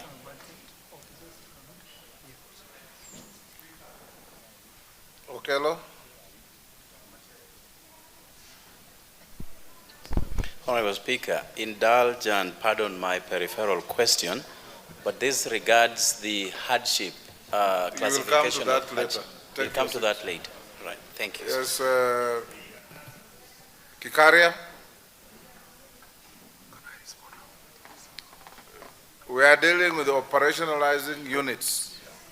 Nothing else.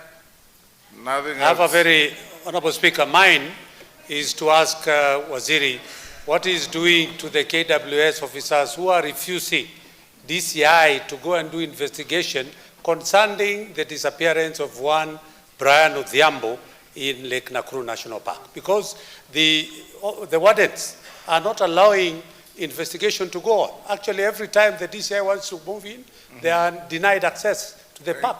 And it is a big concern, Honorable Speaker. Maclap. Then Minister after that. Thank you. You Thank you, answer Mr. them Speaker. as quickly as they were asked. Thank you, Mr. Speaker. I want to find out to ask the Minister what is going to do so that the people of Baringo North, Saimosoi Ward, and Bartabo Ward can even have peace for 5 hours in a day, because we are being raided. Even this afternoon, why I came late, Mr. Speaker, there was raid at 3 o'clock. Up to now, I sit down here. The security forces have managed to recover the animals, and they are still pursuing 13 other cows left. What is the minister going to do so that the people of Baringo North can even have peace for 5 hours and the intimidation of our NBRs? So, Speaker, can the minister do that? Because he's been on the ground.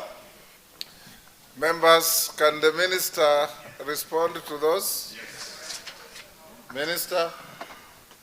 Mr. Speaker, I'll try as fast as possible as requested. Honorable Robert Ngui Basil asked about the omitted constituencies in Yatta, and I wish to state as follows, Mr. Speaker. In the year 2017, the ministry gazetted the following administrative units in Yatta sub-county, which is locations are Kua, Shiokisinga, Mekilingi, Matingau, Kiteuni, and sub-locations were Kua, Itidini, Kwandolo, Liani, Kaliani, Ngumbulu, Ngangani, Kikesan, and Kivito. Honorable Speaker, I'm aware that the residents had initiated the process of creation of administrative units in Yatta sub-county. However, the ministry received a petition from section of the residents of Ikombe division on 29th of January 2024, challenging the process of subdivision of administrative units. The petitioners alleged that the process was not participatory and not inclusive. As a result, Mr. Speaker, that issue is being dealt with, and as soon as we dispense with the petition, we will embark on operationalization. Mr. Speaker, on the Honorable Ferdinand Waititu, Ferdinand Wanyonyi. Waititu is somewhere else. Mr. Speaker, both are my friends. Actually, Waititu is your guest elsewhere. Both are my friends. Yes. Mr. Speaker, on my neighbor, Honorable Ferdinand Wanyonyi, has asked a question that requires its own session for us to engage. The short answer to him is this, that as soon as I came to the ministry, one of the decisions I made was that we are going to reorganize the Kenya Police Reservists. Mr. Speaker, with a proper scheme of service, with defined payments. Mr. Speaker, the stipend should be properly determined. With, Mr. Speaker, command structure, because the problem we have, if you heard me when I was answering Honorable Kangogo, is that some of the NPR officers are actually misbehaving and they are loads on to themselves because they are not reporting to anybody, including, Mr. Speaker, when can you qualify to be an NPR, and at what stage can you retire from being an NPR? And, Mr. Speaker, getting them uniform. Mr. Speaker, in the areas where the NPRs are properly organized, Mr. Speaker, they're doing a fantastic job. We want to borrow from the rangers in some of the conservancies in the country where they have properly organized rangers. In my visit to Laikipia last week, I visited a few of the conservancies, and I learned something about how they are properly organizing the rangers, Mr. Speaker, because they are part of NPR. And we would like to extend that to our NPR, Mr. Speaker. This will be a very important policy framework established by this administration that, Mr. Speaker, should take care of our NPR. And if we organize them well, I have no doubt in my mind that, Mr. Speaker, we will have better results from the NPRs operating across the country, including creating a camp for them. So I will be seeking, once I'm ready to come back, either to the committee, and I want to thank the committee because of their report again. The chair is here on the issue of banditry, because that issue was also captured so that we make sure we deal with it. Mr. Speaker, on the Kenya Police, Mr. Speaker, on the question of Honorable Kwenya, again, let me say in brief, Mr. Speaker, because there are other members who have asked where is the list, who is coming first, based on the criteria I had announced earlier. Mr. Speaker, I'd like to say that we will provide that list maybe perhaps to you or through the committee so that we can all of us track it. And I hope the interest that has been shown here on the administrative units, Mr. Speaker, will cause the entire House in consensus to get us resources to operationalize once and for all, so that there is no queue. There will be no someone being preferred or a constituency being preferred than the other. But, Mr. Speaker, you will realize that areas where we have the worst security situation, even if they were gazetted late, Mr. Speaker, we quickly operationalize those ones because, Mr. Speaker, we need them immediately to deal with the security issues. Mr. Speaker, Honorable Makali Mulu had asked the question of chief and sub-chiefs of those areas. I think it falls within the same issue. Oh, yes, one chief and one sub-chief. Yes, thank you, Mr. Speaker. I think that is the part of the various constituencies has given the criteria earlier that where there is such an anomaly, you quickly operationalize those ones so that you don't have two people doing the same job in the same area. Mr. Speaker, Honorable Tongei also asked the same question, who is coming first? And again, I think that list can be provided. Honorable Farah Maalim, Mr. Speaker, spoken to the question of Mr. Speaker, strategy, security strategy in the north, insofar as dealing with the, Mr. Speaker, the enemy across. Mr. Speaker, I do not wish to say we are not doing what he's saying, Mr. Speaker, because this is not the right forum to announce the strategies, our security strategies. But I will say his comments are noted, Mr. Speaker, and I'm sure it will be incorporated in the security strategies because we also work together with the elected leaders in the local area. Mr. Speaker, I agreed in dealing with the NPR issue. We are also in the policy asking ourselves whether some of the chiefs cannot be also licensed as NPR, so that, Mr. Speaker, they can carry they can be able to carry guns. Some of them already do so in some parts of the country that I don't need to mention. But the problem also sometimes when you give the chief these guns in some serious security areas, unfortunately they become a subject of target. But already the chiefs are already trained. They have paramilitary training, but we will be enhancing this. The policy also talks to the question of NPR. Can you train them once, give them missions and then leave them, or they should undergo refresher training, have been licensed to carry a firearm. So it's not a unique thing to say a chief is licensed to carry a firearm. Mr. Speaker, another issue that I'd like to say is Honorable Nicholas Ngikor Nixon Ngikolong has asked a question, Mr. Speaker, about special forces to fight banditry. Mr. Speaker, when the need arises, Mr. Speaker, for that, you want,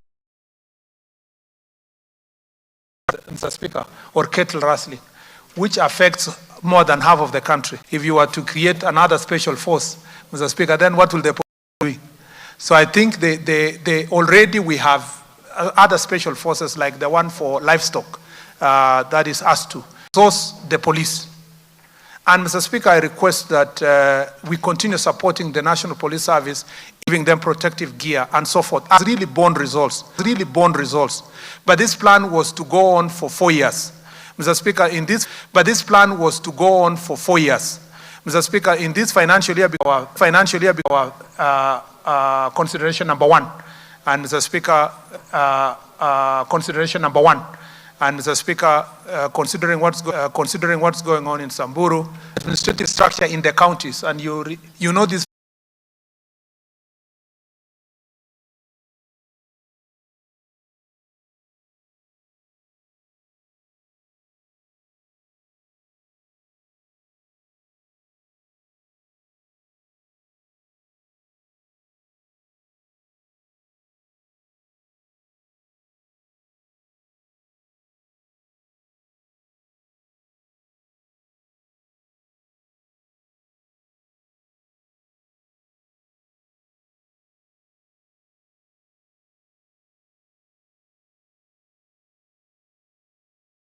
Still the same, as I said, the information will be given. This is another issue that Honorable Pukose has raised. And I will revisit it down here, and maybe I combine it together with, maybe I'll revisit that. We have a problem with, Mr. Speaker, police vehicles and administrative units, vehicles for our administrators across the country. And at the moment, there is an acute shortage because as we continue operationalizing, there are chiefs that don't have motorbikes. There are SCCs that don't have a vehicle. They don't even have a motorbike. There are sub-county DCCs who don't have also vehicles and so forth. Mr. Speaker, in the leasing program for the police, this applies also to the police officers. There are many police stations that don't have vehicles because either the leasing period ended or their vehicles were destroyed. For example, the case of Laikipia. The police commander's vehicle was banned by some people pretending to be protesting and making a statement that they are of a particular generation. Unfortunately, Mr. Speaker, they banned the vehicle of the county commander. The county commander now doesn't have a vehicle even to respond to issues of banditry because of that. There is a leasing program that we are working on with the Ministry of Treasury, and again we will bring this proposal to Parliament for the next financial year. Part of it needs to be supported to make sure that we increase the number of vehicles. We are targeting 5,000, so that some are given to our Ngao officers and some are given to the police stations. Again, we would like to see these police stations properly operating and having proper vehicles for proper response. With this equipment, as I said earlier, we will have greater response. So, Honorable Pukose, we were hoping that by July, August, this leasing program would have worked and the vehicles be delivered, and I hope we will be able to do so that we increase mobility of our security forces. Honorable Hassan, I'm aware, and I'm sure we discussed with you the question of Majengo insecurity. Unfortunately, during an operation that was meant to flush out gangs that were dealing with drugs, that operation went wrong at some point, and 2 people lost their lives. The investigations are ongoing. Since I did not know you were going to ask this question now, I'd like to go back to the NPS, National Police Service, to find out exactly how far the investigation is and what has been done so far. But I was aware, and I'm still aware, that there was that incident of Kamkunji, and we want to work on it. But I want to thank Honorable Hassan for one thing, that in his constituency, one of the things we enjoy from his constituency is the Nyumba Kumi system, and the business communities especially. They work closely with the security team. The IG was there for Iftar the other day, and we work closely with the local community. And because of that, the local community work with National Police, security has been improved in general in Kamkunji and a number of the constituencies in Nairobi. We would like to work closer with the people. We would not want to have this kind of acrimony with the citizens, even if we are doing police operations. And we'll be becoming more, ensuring that our officers are well versed with the operational procedure that protect the rights of the people. Again, on Honorable Kemei's question, since I did not know whether it was going to be raised now, it's important again to know that that is a known case. The police officer is known. The person who was shot is known. The police officer is a bodyguard to one of the citizens. I think I will give you perhaps a proper response as to how far the investigations are going and when the officer will be charged, if that will be the direction we'll go. Unfortunately, we have no compensation scheme for victims of that kind of attack. But we advise that once an officer has been found culpable, the family can institute civil suit to institute compensation for the citizen that has been attacked. I think Honorable Emmanuel Wangwe was also asking administrative units that were gazetted in 2018. That applies to the 2017, 2021, 2022. It falls for all of them. Again, as I said earlier in the general question, that we have a phased out operationalization, and that's why members are asking which is coming first this year. And we hope that in the budget, we are asking about 2.5 billion to operationalize everything. And I think at that point, I can combine that question with the question from my friend Honorable Mutuse, that the reason why we are unable to post deputy county commissioners in some places and the assistant county commissioner is because, one, it is not just enough that the officer has already been hired and they are earning salary elsewhere. You need resources for operational resources, operational budget that allows them to move, to do meetings and so forth. But also, you need the AIE. The other thing is that they need offices. So in some instances, the divisions were gazetted, but there's no office.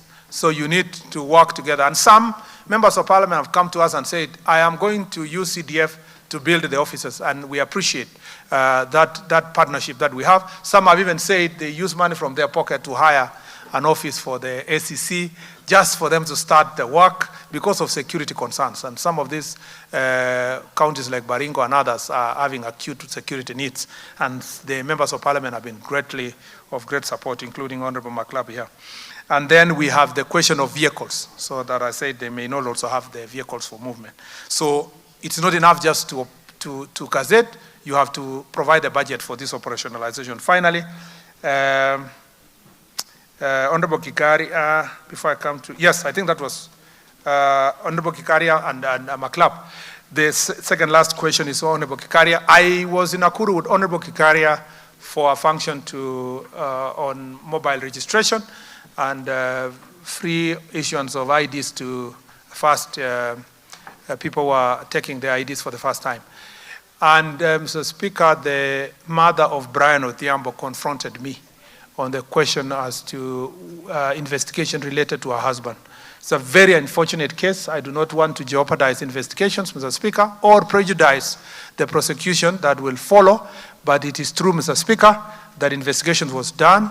The KWS officers created inordinate delay, denied the DCI officers proper access in time to enter the park. I do not know why they were protecting them and what was happening to the life of Brian Odhiambo. But Mr. Speaker, the good news is that the DCI, at the stage of which he had reached with his report, was convinced that it was enough for the DPP to take action. The file is already with DPP, and Mr. Speaker, I have no doubt that's an independent office. I cannot order the DPP on what to do with the file, but I have been assured by the office of the DPP that prosecution is in the offing, and therefore we shall be able to fulfill our promise to the mother of Brian Odhiambo that justice will be done in this very case, Mr. Speaker, and other similar cases where citizens are facing such kind of attack. Finally, Mr. Speaker, I don't know, Honorable McClub was here, but just for me to repeat that the troubling areas, including what I talked about, Kaben and Endo, location in Marakwet, Moron in Tiatich, that part, the border, and your constituency, the only very troubling place is Soy Mosoi division, location, Mr. Speaker, in Loruk. And Mr. Speaker, this is not a fight for livestock only. Mr. Speaker, as I tell you, there is a combination of factors. If you go even to Samburu, Mr. Speaker, the issues of disguised as cattle rustling is not only for stealing livestock, it's also for pushing administrative boundaries between communities, Mr. Speaker. And that is the case, as a matter of fact, in Loruk, Mr. Speaker. In Loruk, there is a conflict between communities as to where they want to sort out the question of administrative boundaries. In the process, Mr. Speaker, they disguise this as stealing of livestock. That is why that attack has been going on. We have a strategy of dealing with it, Mr. Speaker. We know that the NPR, some of whom were subjected to investigation, their arms were taken, Mr. Speaker, but we promised that before the end of this week, it will be returned. It was taken for ballistic investigations. But I want to thank the NPR for doing a fantastic job together with the police. Mr. Speaker, I promised the Member of Parliament that I have a strategy on what we need to deal with there. We have a strategy as a ministry on what to do there. National Police have a strategy. We will deal with that corner and the other corner in the border of Marakwet and Tiatich. And also now Samburu, which is the troubling place, Mr. Speaker, at the moment. Mr. Speaker, on the same issue, the Member of Parliament is asking whether we are doing recovery. Mr. Speaker, you must thank. You know, in all these reports that we get, people don't thank our police officers because we are doing more than 90% of recovery. More than 90% in all the attacks that have happened in the recent past. In all these cases, whether it is in Samburu, whether it is in Baringo, whether it is in Elgeyo Marakwet or West Pokot, there has been nearly 90%, and like Kipi as well, there's been nearly 90% of recovery. In some instances, in some cases, 100%. And we said that as long as you continue making these recoveries and facing these bandits, Mr. Speaker, we will make it very painful for them because, Mr. Speaker, they do not benefit from their acts. Unfortunately, in that area of Loruk, we have lost two lives, Mr. Speaker, the chief and a resident of Loruk also who was attacked. But we want to make sure that we work so hard to minimize loss of life, Mr. Speaker. But thieves will always be there, here and there. But if our police officers are going to be as alert as they have been, we can make it painful for them and eventually either arrest or, Mr. Speaker, they die in line of duty because what will the police do when they are facing a person who has a gun? That will do. I think, Mr. Speaker, I think that is all, Mr. Minister, Mr. Speaker, including today, we are going to recover all the livestock. Thank you. Take your seat. Members, order. Mandazi. Order. Sorry, I didn't answer the Honorable Mandazi's question. No wonder. Yes. Mr. Speaker, I think that's the only. Yes, Mandazi. Yes, Mr. We Speaker. are going to that. Mr. Speaker, he had asked about the overlap of his constituency.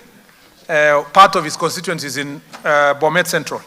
Mr. Speaker, I think it is what is important is to get in constituencies and counties like Bomet, where they don't face the challenge that Honorable Maklap and Honorable Kamket have in Loruk and other places, where there is a consensus between the two constituencies and they know their constituency boundaries, there is no reason why we should not align them to either side. So if I can get, we can get specific petition on this area, Mr. Speaker, we can send our officers to the ground to make sure that this issue is sorted in Bomet County.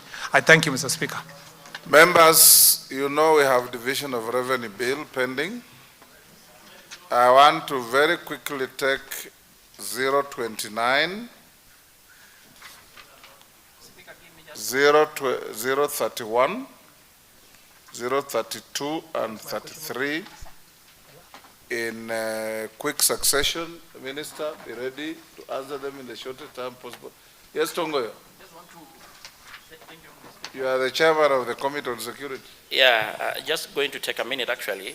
Honorable Speaker, I just want to inform the House. It has actually been, of course, Honorable Speaker, it has been confirmed that the issue of sub-counties or administrative unit generally is a big thing to almost every member here. You remember it has been a question that keep coming every other time, and immediately we break for recess, we had the opportunity to interrogate the ministry. In fact, we took almost an hour and a half just singling out on this subject. Honorable Speaker, from the own minister statement and his own words, the whole big problem is about money. And I think he made it very clear that the ministry needs about 2.5 billion to operationalize the already pending units. And Honorable Speaker, you know we had already had the BPS. And I want to confirm, actually not contradicting the minister, that as it is, we may not still have the money. So we may lament this year, another year, because until we get the money to do this. And this is the House that appropriate the money. You know that was the plea Honorable Speaker was making. So what I'm saying, you are in the new budget cycle, so you should focus on the what I'm saying is, unless we look something like a Kamkunji, the way we prioritize CDF, we will still having the same problem every other time. No, I'm Honorable Speaker, employing to this House. We should look away, even if it means we have a Kamkunji a bit, look away, we mobilize resources so that we sort this problem once and for all. Minister, what you will probably do is send to my office send to my office a complete list of all the gazetted administrative units at all levels. And you can do a matrix where you indicate those that are operationalized recently, those that are not, and the expected time of operationalization, those that have a long haul to wait, so that when we now engage the budget committee, we can see how best we can be able to assist. Because seeing the mood in the House, everybody has an issue about administration units, literally everybody. And going forward, Minister, as a matter of administration reforms that you need to undertake. Under Article 6 of the Constitution, dependence and interdependence of the various levels of government. The layers of administration units out there. You have a village administrator, you have an ACC, you have counties, you sub-county administrator, the county, you have the sub-county commissioners. You'll find you have layers of county administrators and national government administrators doing the same thing, drawing money from the same purse. So you need also to engage COG and county units to see how to harmonize, cut down on costs, and be more effective in having administrative units work. Because I've never quite understood why you have a chief and a village administrator doing the same thing in the same area of jurisdiction. Ward admins and ACCs and all those. Maybe part of your reforms, you can also look at that so that you can be able to assist. Ivo Bara, ask your question. After Ivo Bara, we have Daniel Manduku. After Manduku, Peter Mbogo, then Peter Nablindo. If we can be done by 6:30 so that we go to the next order. After that, I'll give Jared Okello to prosecute his pet subject of hardship areas. Okay. 1 minute only. Go on, Eve. Thank you, Mr. Speaker. So, pursuant to the provision of Standing Order 42A, 6B, I wish to ask the following question. Could the Cabinet Secretary state the measures taken by the Ministry to enhance safety and security of residents in Atela location in Kabondo Kasipul constituency, particularly in light of the recent surges of violence incidents, including the murder of Mr. Kennedy Odhiambo, a resident of Kolal village, who was fatally shot in the chest by an arrow while on patrol near Sondu Old Bridge on the 30th of January 2025. Number 2, Mr. Joseph Othim Amora, age 43, who was murdered at his home in Kolondo village on the 30th of January 2025. The other one is Mr. Peter Okelo Odao, age 60 years, who was attacked and killed in his home over a boundary dispute on the 3rd of February 2025, and attempted stock theft, which was reported in Kawere village, where 2 individuals, Ms. Milka Owio and Mr. Tony Owio, were injured by arrows during the incident on the 2nd of January 2025. Mr. Speaker, could the CS provide an update on investigations into the murders and steps being taken to apprehend the suspects involved? 2, would the CS state the steps taken to address the underlying issues contributing to violence and conflict in the region, particularly concerning land and boundary disputes? And 3, could the CS outline the collaborative efforts being made with community leaders and local organizations to foster peace and security in the affected areas? Thank you.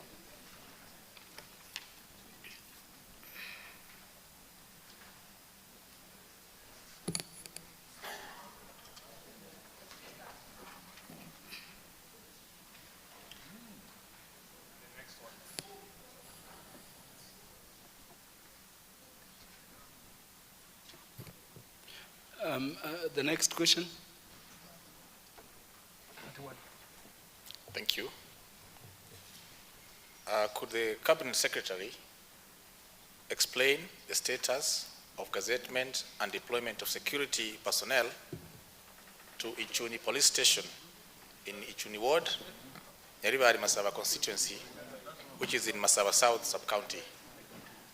2, could the Cabinet Secretary please state the steps taken by the ministry to address the operationalization of the police station, considering that residents have to travel long distances up to Ramasha Police Station, which is at the end of the constituency, to access police services?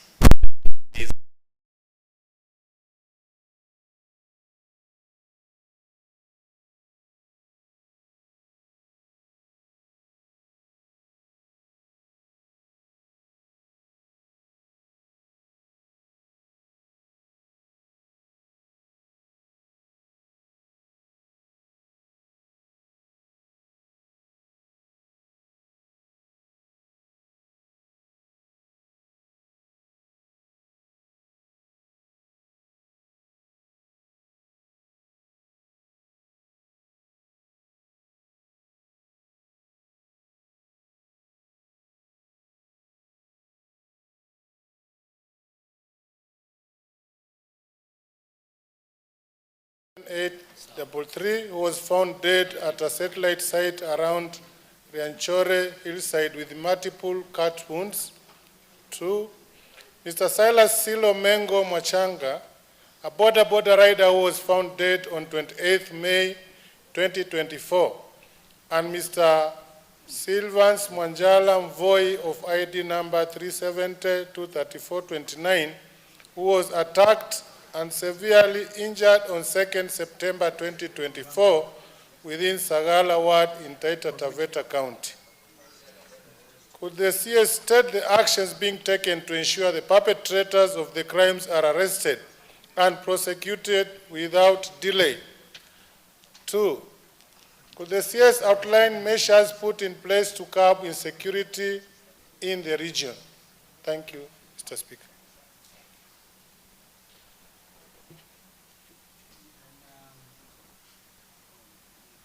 Question number 33 of 2025, the Member of Parliament for Matungu. Is Honorable Peter Nabulindo there? I'm here. I give him the mic. Thank you, Mr. Speaker. Mr. Speaker, I beg to ask the Cabinet Secretary for Interior and National Administration whether he could provide a report on the status of investigations into the insecurity incidents which occurred in Koyonzo Market, where 2 security guards were brutally murdered and assorted goods stolen, raiding of several shops in Matungu Township, and a trader killed in the process, attack on the residents of Namalasire and Namamari areas, and incidences of robberies in the market centers reported in Matungu constituency. Secondly, whether the minister could expound on actions being taken to ensure that the perpetrators of the crimes in the constituency are arrested and prosecuted. 3, whether the Cabinet Secretary could state the immediate steps being taken by the government to address insecurity in the constituency, including provision of additional facilities and equipment to the police stations. 4, whether the Cabinet Secretary could outline the long-term strategies being put in place to curb insecurity in the constituency. Thank you very much, Mr. Speaker. CS, we have moved that way because we have some urgent business to transact after this one. You may now respond. Thank you, Mr. Speaker. I'd like to respond as follows to the question number 29 of 2025 by Honorable Ivo Bara. Mr. Speaker, I'd like to respond as follows. On the measures taken by the Ministry to enhance the safety and security of residents, Mr. Speaker, the government has implemented the following measures to enhance security in Kabondo Kasipul constituency. Increased police patrols and visibility, strengthening both foot and mobile patrols to deter criminal activities while maintaining a strong police presence in key areas such as residential estates, marketplaces, and transport hubs. Fast tracking of investigations, ensuring that timely handling of all reported cases would prompt legal action against the perpetrators to deter future offenses and enhance public confidence in law enforcement. Enhanced crime reporting mechanism, encouraging the communities to share critical intelligence anonymously via Fichua DCI toll-free hotline 0800-722-203, guaranteeing confidentiality and safety of all the whistleblowers. Mr. Speaker, number 4, revitalization of community policing committees, revitalizing inactive community police committees to strengthen collaboration between the police and the local community, promoting real-time information sharing and early detection of security threats. Cross-border community collaboration.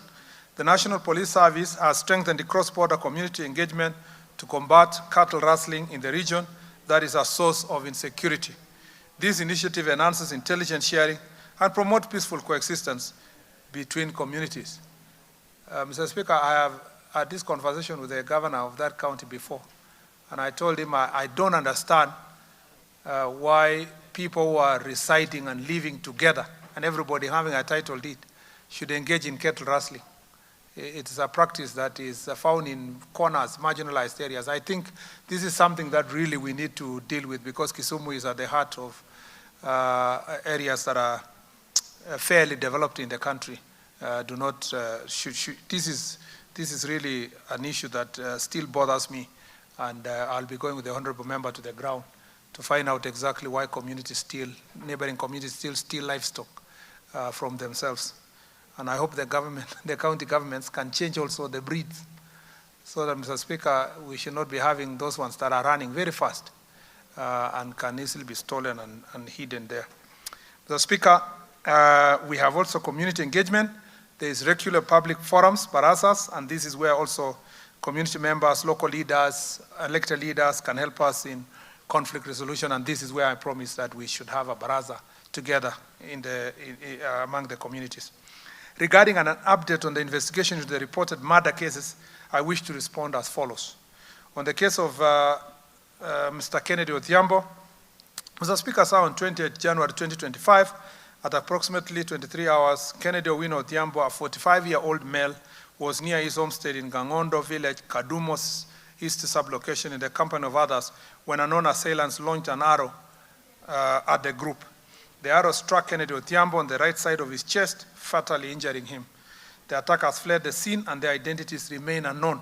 For the following day, on 21st of January 2025, at 0211 hours, the incident was reported to Othoro Police Station by Peris Muga, chief of Atela location, and booked vide OB number 032101 of 2025 in the same station. The officer commanding the station in Othoro, along with DCI personnel from Rachuonyo East Sub-County, found the deceased lying lifeless with an arrow still lodged in his chest.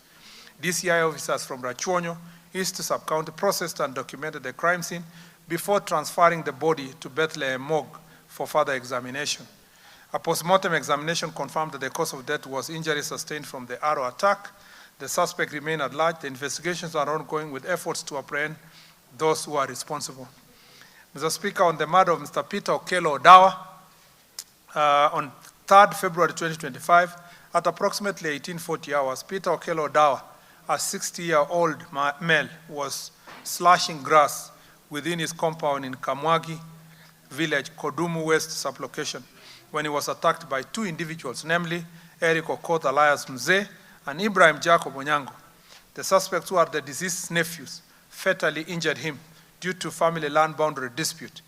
The attack left the deceased with 2 deep cuts on the head and chin, as well as fractures on both wrists. Joseph Ndege, chief of Ramba location, reported the murder incident to the OCS, Othoro Police Station. Detectives from the Directorate of Criminal Investigation, Rachuonyo East, to process the scene.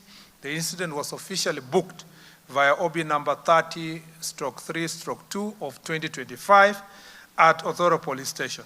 The body was transferred to Jawabu Funeral Home for a post-mortem examination. The post-mortem examination was performed at the Jawabu Funeral Home, confirming that the cause of death was directly linked to the injuries sustained during the attack. Police successfully arrested one of the suspects, Eric Okoth Odera, alias Mzee, on 6th February 2025, while his accomplice, Ibrahim Jacob Onyango, remains at large. Eric Okoth Odera was arraigned in Homa Bay High Court and charged with murder under criminal case number 688/7/225 and High Court criminal case 07/2025. Efforts to locate and arrest the second suspect, Ibrahim Jacob Onyango, continue, with police actively tracking his whereabouts to ensure he faces murder charges in court. The murder of Joseph Othimo Amora. The Speaker, on the night of 30th January 2025, unknown individuals gained entry into the house of Joseph Othimo Mora, a 43-year-old male residing in Kolondo village, Kodumo East, where he lived alone. The assailants brutally attacked him, inflicting deep cuts on his belly, exposing his intestines, and killing him on the spot. The motive behind the murder remains unknown. On the 1st of January 2025, at 0550 hours, Peris Muga, chief of Atela location, reported the murder to Othoro Police Station and booked via OB number 033001/2025. Police officers from the Directorate of Criminal Investigation, Rachuonyo East, visited the scene, processed and documented the evidence, and initiated investigations. The body was later transferred to Bethlehem Morgue for a post-mortem examination, which confirmed that he succumbed to his injuries resulting from the attack. No arrests have been made so far, and the case remains under active investigation as the police work to establish the motive and the identity of the attackers. Attack of Mitka Odhiambo in Sondu area. On that January 2025, at 0120 hours, the police officers, while on mobile patrol within Sondu area, received information that a group of unknown youth suspect to have crossed over from Kericho and entered Kisumu County with the intent to steal livestock. They passed by the house of Milka Odhiambo, a 53-year-old female, where they launched violent attack. Milka was shot in the mouth with an arrow while her 22-year-old son, Tony Owio, was shot in the lower abdomen with the arrow remaining lodged in his body. Upon the victims raising an alarm, the attackers fled the scene without stealing anything. Following the distress call, police responded and the victims were rushed to Nyabondo Mission Hospital, where they were admitted in fair condition. The incident was booked OB number 23/1 of 225 in Ogoro Police Station. An investigation commenced, which led to the arrest of 3 suspects: Dennis Kipruto, Kemboy, Jeremiah Kipkorir Kosgei, Elias Kiptangus, and Geoffrey Kibet Chirchir. The suspects were arraigned in Oyugi's law court under CR 662125, court file number MCCR E109-2025, and CR 68822/22/2025, court file number MCCR EL10/2025. The police continue to investigate the matter, and efforts are ongoing to determine whether other suspects were involved in the attack. On the strategies put in place to address underlying issues, Mr. Speaker, the following strategies have been employed to address underlying issues contributing to violence and conflict in the region. Mr. Speaker, is the peace initiatives are ongoing in the region. Number 2, Mr. Speaker, is making appeals to the National Land Commission to resolve historical land injustices, which is a major cause of conflict in some of the, in part of the areas, including that are caused murder of communities, people from these communities. The collaborative efforts being made within the community, Mr. Speaker, the following collaborative efforts have been employed to foster peace and security in the affected areas. Security agencies and the county government are collaborating in conducting a security intelligence committee within the county, with county leadership representation, dealing with the county challenges and to have effective strategies. There is also community partnership and involvement, and also working together with non-governmental organizations in the area to do for humanitarian assistance, and also economic empowerment programs together with peace initiatives. Mr. Speaker, on the question number 31, which is by Member of Parliament of Nyaribari Masaba, Honorable Manduku. The Speaker, part 1 is on the status of gazettement and deployment of security personnel to Ichuni Police Station in Ichuni Ward. Mr. Speaker, Ichuni Police Station is a community-driven initiative developed in collaboration with the area Member of Parliament to address security concerns in the area. The local police commander has been directed to submit their logistical and personnel requirements to facilitate the operationalization and gazettement of the station, so that the honorable member, Mr. Speaker, cannot be accused like another citizen who built his own police station. Mr. Speaker, whereas we appreciate the good initiative, we are now working to make sure that that is also operationalized, because that is on a light note. This is a community initiative together with the Member of Parliament. Number 2, Mr. Speaker, regarding the steps being taken to address operationalization of the police station, Mr. Speaker, the National Police Service will be considering the following requirements for the establishment and operationalization of the police station. 1, land ownership, confirmation of whether land ownership has been transferred to the service to avoid ownership dispute in the future. 2, personnel requirement. The local police commander has been directed to forward the number of personnel needed for the operationalization of the police station for consideration and deployment. Number 3, utilities, confirmation on the availability of essential services such as water, electricity supply to support daily operation effectively. 4, accommodation, confirm availability of housing for the police officers. 5, furniture, confirm that the station has been furnished. And 6, infrastructural design, confirmation that the station structure meets the standard design stipulated in the service standing order, which includes reception area, valuable exhibit store, radio room, OCS office, deputy OCT office, petty crimes office, record office, OC traffic office, general office, petty crime office, interrogation office, cell with a proper sanitation, exhibit store, and sufficient ablution facilities, among others. Mr. Speaker, the question from the Member of Parliament of Mwatate, Honorable Mbogo. Mr. Speaker, I would like to respond as follows. Regarding a report on the status of investigation into the incidences of A, murder of Marian Onsarigo. Mr. Speaker, on April 29 of 2024, Ms. Marian Onsarigo, aged 34, was reported missing by her husband, police officer number 255611, Police Constable PC Stephen Onsarigo Mokua of Kamachira Police Station, Madioya Sub-County. She was last seen in the evening hours of Rice Trading Center in Sameta Sub-County in Kisii County. On May 1st, 2024, at 17 hours, the Assistant Chief of Rogo Location, Mr. Latif Oyoro, reported the discovery of a dead body in quarry within Rigo Location, approximately 10 kilometers south of the police station.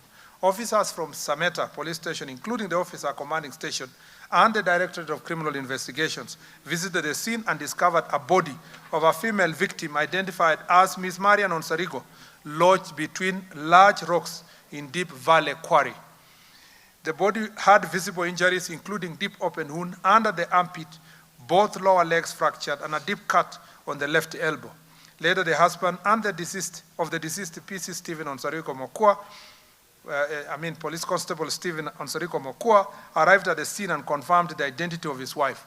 He stated that she had been missing since April 29, 2024, and he was only informed that afternoon about her death. The crime scene officers processed and documented the scene before moving the body to Lenmek Hospital morgue for further examination. The case is currently under investigation via the inquest file number 6 of 2025 by the Sameta Sub-County Criminal Investigation Officer, with no arrests made at the attempt. Murder of Ms. Silas Silo Mengo Mwachango. Mr. Speaker, on May 21st, 2024, Ms. Silas Silo Mengo Mwachango, a border rider, was found dead. The incident was reported at Voi Police Station via OB number 15/1/5 of 2024 by a member of the public at approximately 5 p.m. The report indicated that lifeless body has been discovered at a sisal farm along Voi Mwatate Road, about 5 kilometers from the police station.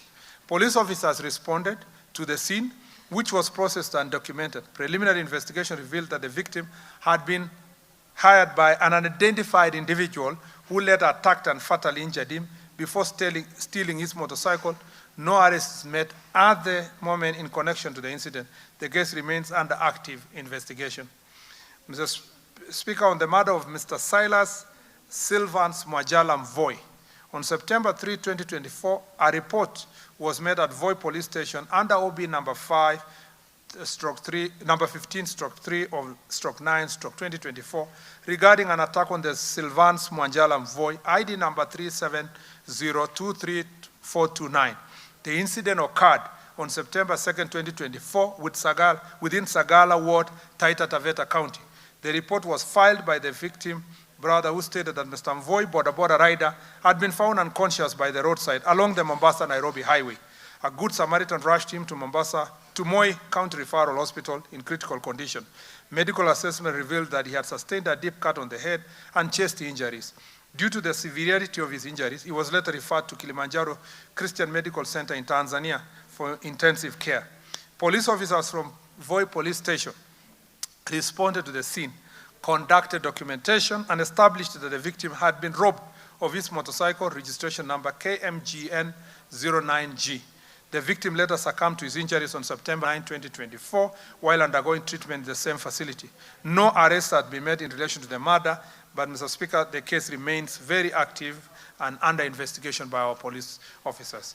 On the actions being taken to ensure perpetrators are arrested and prosecuted, Mr. Speaker, the above murder cases remain under active investigation, with witness statements recorded to aid further inquiries. Members of the public who may have crucial information that could assist in identifying and apprehending the suspects have been encouraged to voluntarily report to the police. To ensure their safety, they may also provide information anonymously at the police station. Regarding the measures being put in place to curb insecurity in the region, Mr. Speaker, the following measures have been put in place. Again, increased police patrols and visibility, sustained the crackdown on the re-emergence of criminal gangs in the region. Mr. Speaker, as I stated earlier, in the All Coast region, we are doing massive operations to deal with gangs, resurgence of those gangs. Enhanced crime reporting mechanism, encouraging the community to share critical intelligence anonymously via Fichua kwa DCI hotline number 0800-722-203, while maintaining confidentiality and protecting whistleblowers. Mr. Speaker, revitalization of community policing committees is also one of the strategies, and community engagement. Finally, Mr. Speaker, is the question from Member of Parliament of Matungu, Honorable Peter Nabulindo. Mr. Speaker, on part one of his question regarding a report on the status of investigation into security incident 24, two security guards, John Nyabola, 62-year-old, and Humphrey Muyomi, 55, or Duke's security firm, reported for duty to guard shops attacked and murdered by unknown assailants who dragged their bodies into a market store to conceal their broke into a shop owned by Charles Opondo and stole assorted goods of an unknown value. The next day on Kayonso police station, which was booked via OB number to the scene. However, upon learning of the gruesome murder, members of the special banned their police vehicle, a Toyota Land Cruiser registration number GK056V, broke into the police officer house and stole property of an unknown value. Some of the stolen property was later set ablaze on the main highway to Busia. To restore order, reinforcement was called in, allowing police officers to document the scene and transport the bodies to Bungoma Hospital mortuary for preservation. A postmortem was conducted on 5th of April, where the pathologist confirmed that both victims had died due to the excessive hemorrhage caused by blunt force trauma. Following the investigation, the police file was forwarded to the Office of Director of Public Prosecution, Western Region, for perusal and advice. On November 12, 2024, the ODPP returned the file via letter reference ODPP KK/CAM/2/0002/2013, highlighting certain gaps that needed to be addressed. Subsequently, on December 5, 2024, two robbery suspects were fatally shot after engaging in a series of robberies in Matungu and neighboring sub-counties.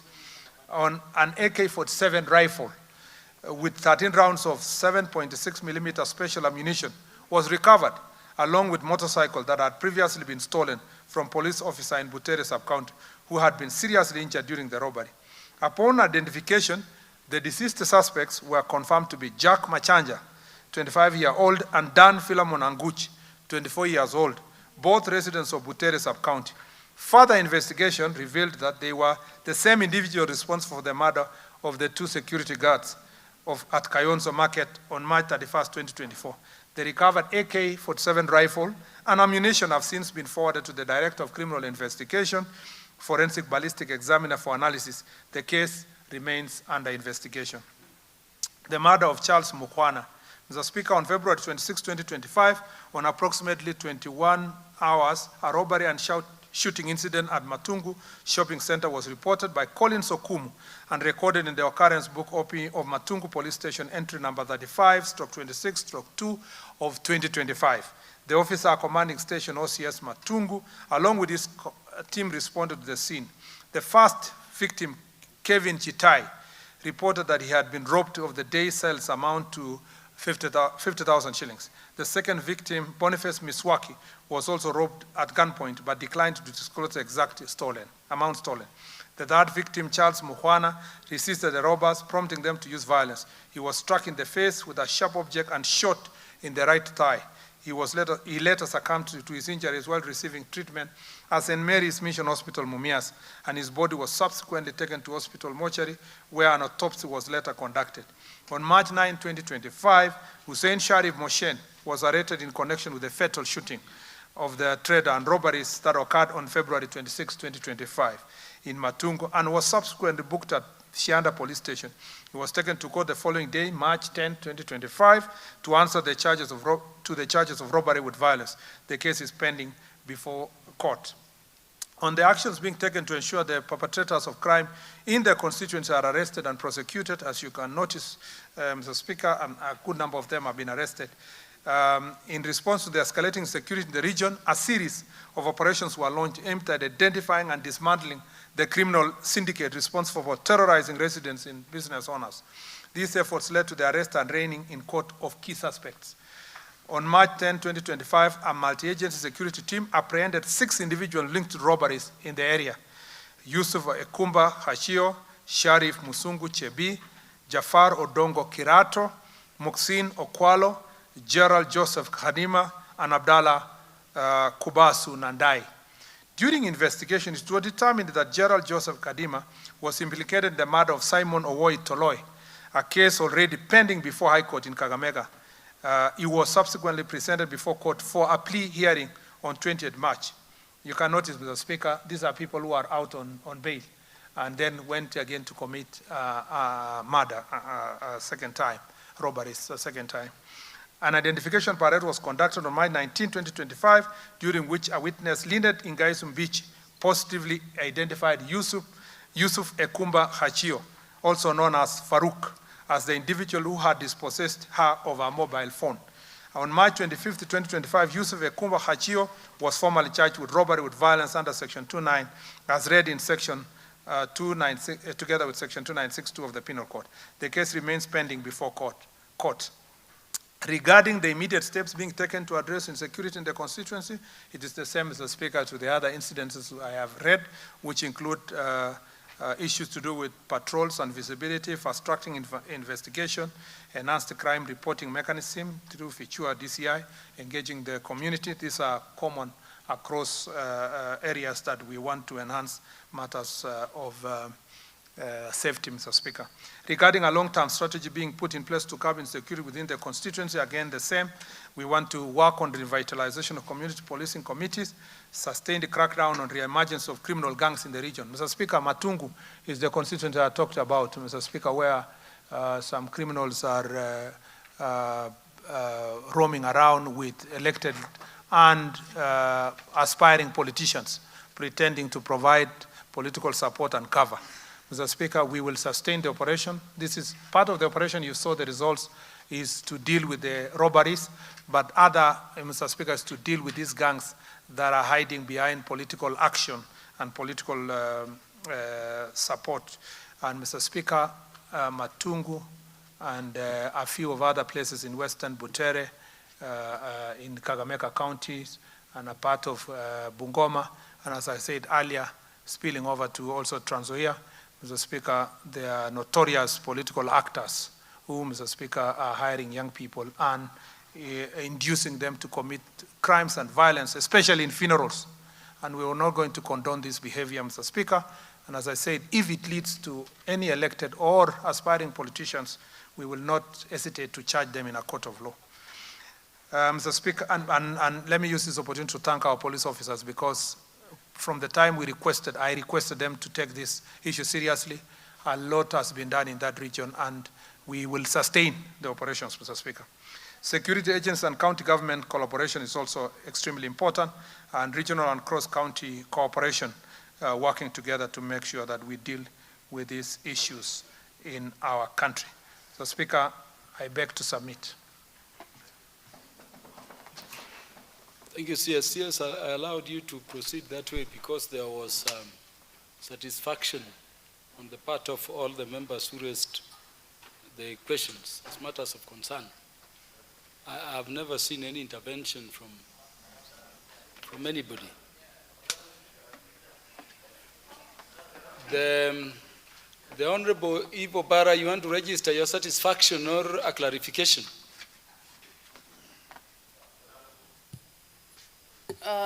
Thank you, Mr. Speaker. Thank you very much, CS, for your response.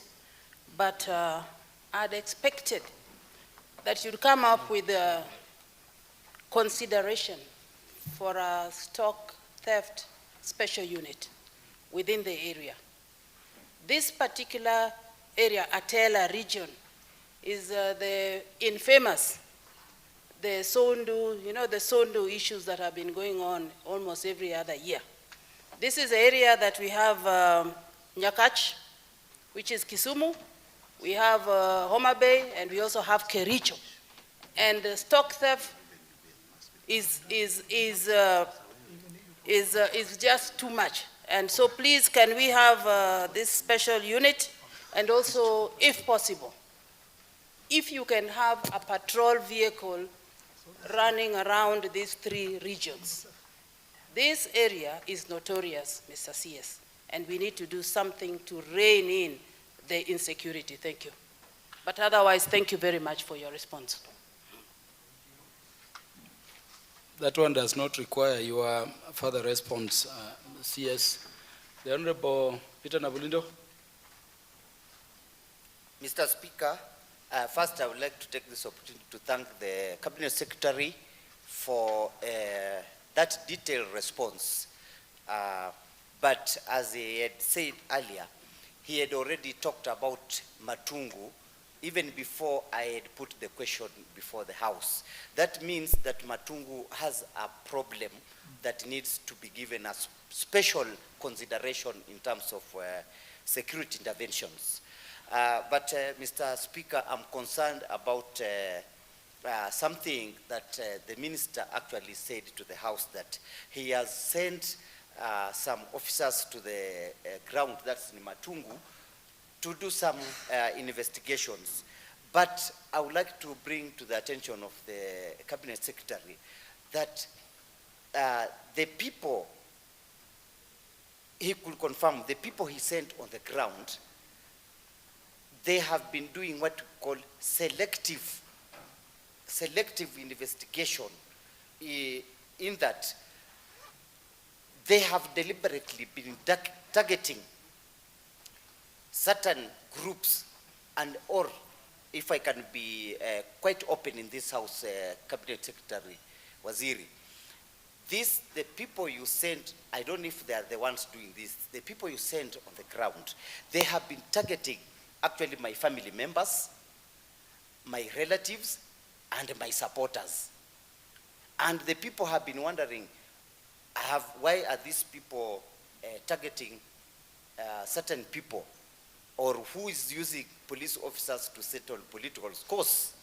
So, Minister, as far much as we appreciate that something is happening, but there is a lot of biasness and skewedness in those investigations. They have now turned to political investigations. Nevertheless, I am very appreciative that the minister is actually doing something for us as Matungu. But the biggest problem, please make sure that Matungu police stations get a vehicle. Matungu is too vast. We don't have a vehicle. Even the OCPD, even the OCS uses a motorbike to go for patrols at night. That is something that the minister needs to do.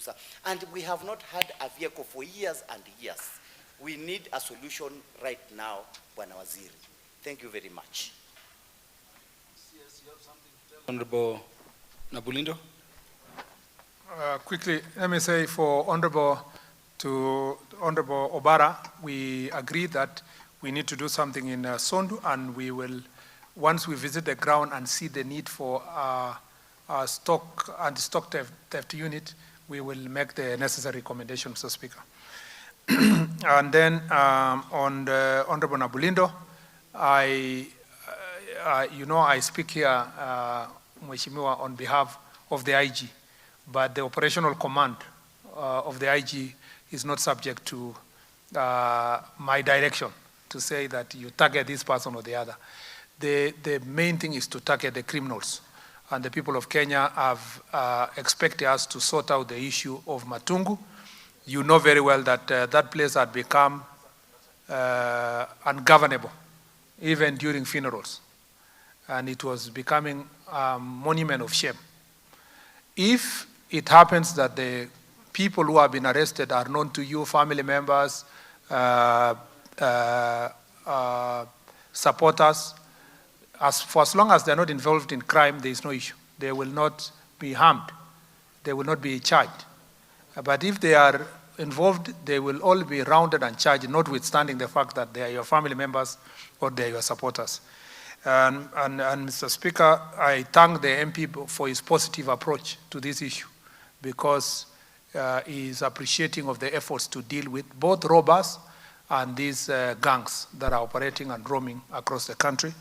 I have no doubt in my mind that next time I visit Matungu, I will be going to a peaceful meeting together with the MP, and the place will have been properly in order and people will be operating freely. On the police cars, I had answered earlier while responding to the other questions that we have a problem across the country, and the police leasing program that we are working together with Treasury should be able to answer this problem, hopefully, by the beginning of next financial year, latest in August. Thank you, Mr. Speaker. Yes, the Honorable Daniel Manduku is satisfied with your response to question number 031, 2025. No, there is no further question or clarification. So is the Honorable Peter Mbogo to your response, with your response to question number 032 of 2025. Honorable members, these particular questions were specific to individual Kenyans, and as confirmed by the CS, most of them are either under investigations or with the courts.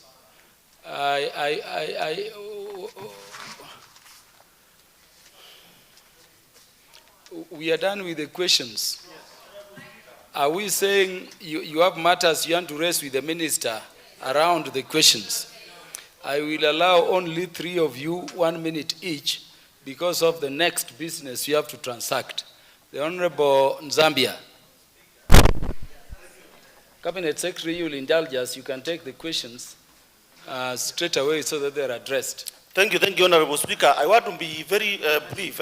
Honorable Speaker, I had raised my concern a few minutes ago, and because the CS is here, my matter is not to be postponed. I think I need an instant answer. Honorable Speaker, I think Honorable CS, with your secretary there, you have my answer in your fingertips. I think I should leave home when I'm already satisfied, because it has been a weight matter.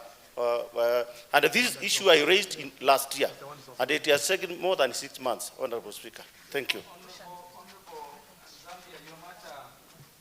Your matter was under which question? Honorable Speaker, question number 026,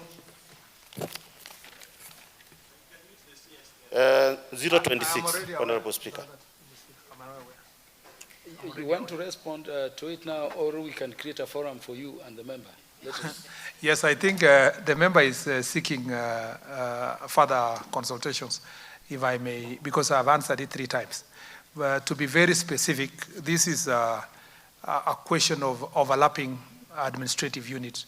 The question is whether it is in Muka or Nzawi sub-county. So it's very specific and requires specific consultations. So I think we can take it up with the MP out of this chamber, because this is the 3 or 4th time he's asking the same question. Honorable Zambia, there can be no better solution in terms of addressing that matter, knowing how that committee operates, than what the Cabinet Secretary is offering. When the Cabinet Secretary is discharged, please follow him and get arrangements in terms of how you can better address it. If it is not so addressed, bring it back to the Committee on Administration and Internal Affairs. And I can assure you, your speaker sits there, we will satisfactorily help you pursue it on behalf of, those other Kenyans. The Honorable Jared Okelo.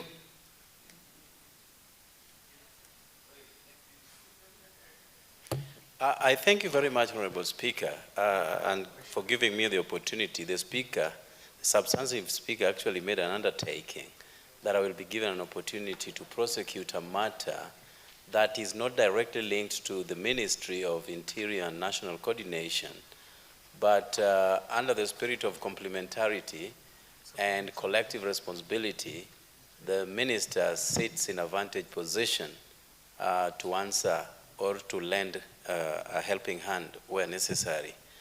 Honorable Speaker, you are aware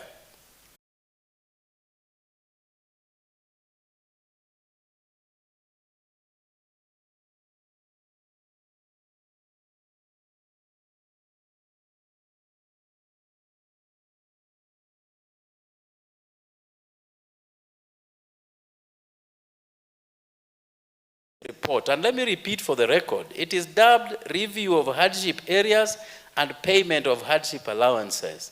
The report is here with public service.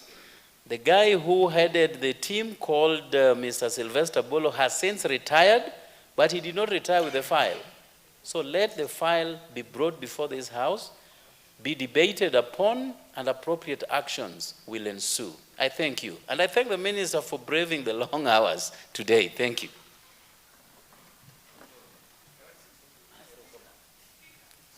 Honorable Minister, does that fall within your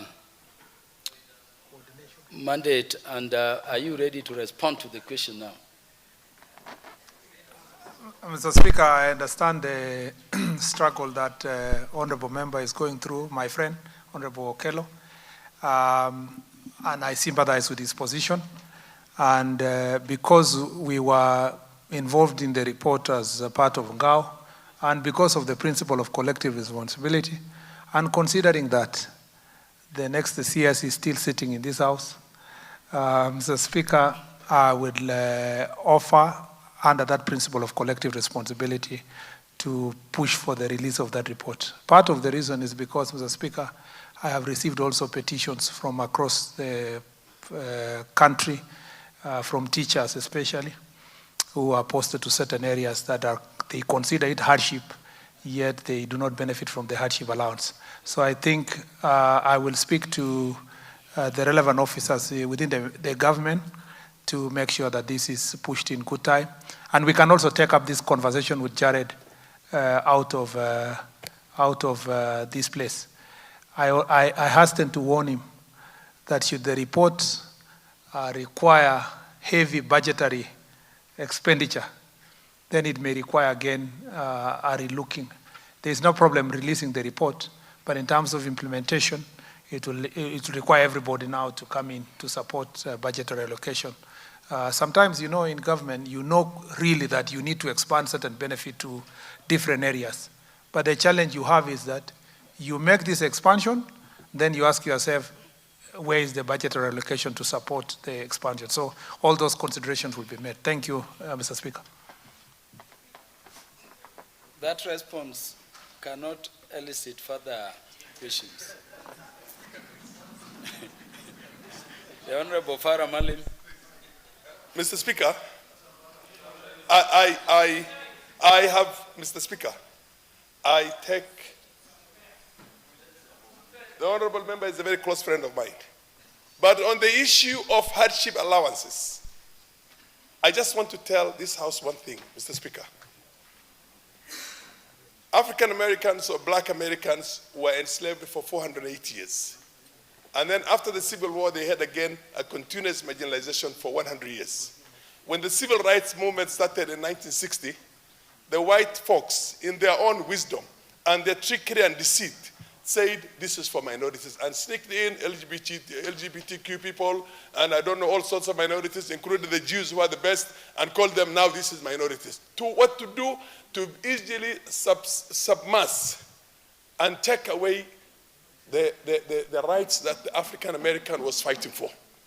This hardship allowance was given specifically to the areas that were left out during the colonial time and subsequent Kenya government as a result of the sessional paper number 10 of 1965. We also had an equalization fund. Our good friends from other parts of the country who had education as far back as the turn of the last century, now are trying to come and share with us the little that used to be given to the genuine hardship areas so that teachers can get a certain incentive to go and work in those areas. Now you want to expand on that. The same way they want to change the criteria for the CDF, they want to change the criteria for equalization fund, they want to change all these things. This is, can you, Yamaza? Now Mr. Speaker, Mr. Speaker, my position, this is my friend, but my position is that Luo Nyanza had teachers as far back as 1911, 1905. We have never had teachers ourselves until 1964. The first full primary school was in northern Kenya in 1966. Now, and we have not had any development budget set out. Order. Honorable Farah Malim. Can you just give me as a Honorable Farah Malim. Let me just finish. No. Order. Order. That report you are debating, and I like the matters you are raising. It's not before the House. and the order. The promise the Cabinet Secretary has made is that he's going to help, though it is not falling within the mandate of his ministry, the collective responsibility, and to help the House resolve that issue of concern to the people, to get the report wherever it is and facilitate its coming to the House. And it is when that report comes, it is when that report comes, honorable members, that based on its contents, we can debate it. You could be addressing matters. I know how passionate you are on this matter, but you could be addressing matters which are not issues in the report. So, order honorable Farah Malim. Honorable Barongo, what did you say was out of order? Thank you so much, Honorable Speaker. Mine is different. I just wanted to strongly associate with the work that CS Murkomen is doing. As you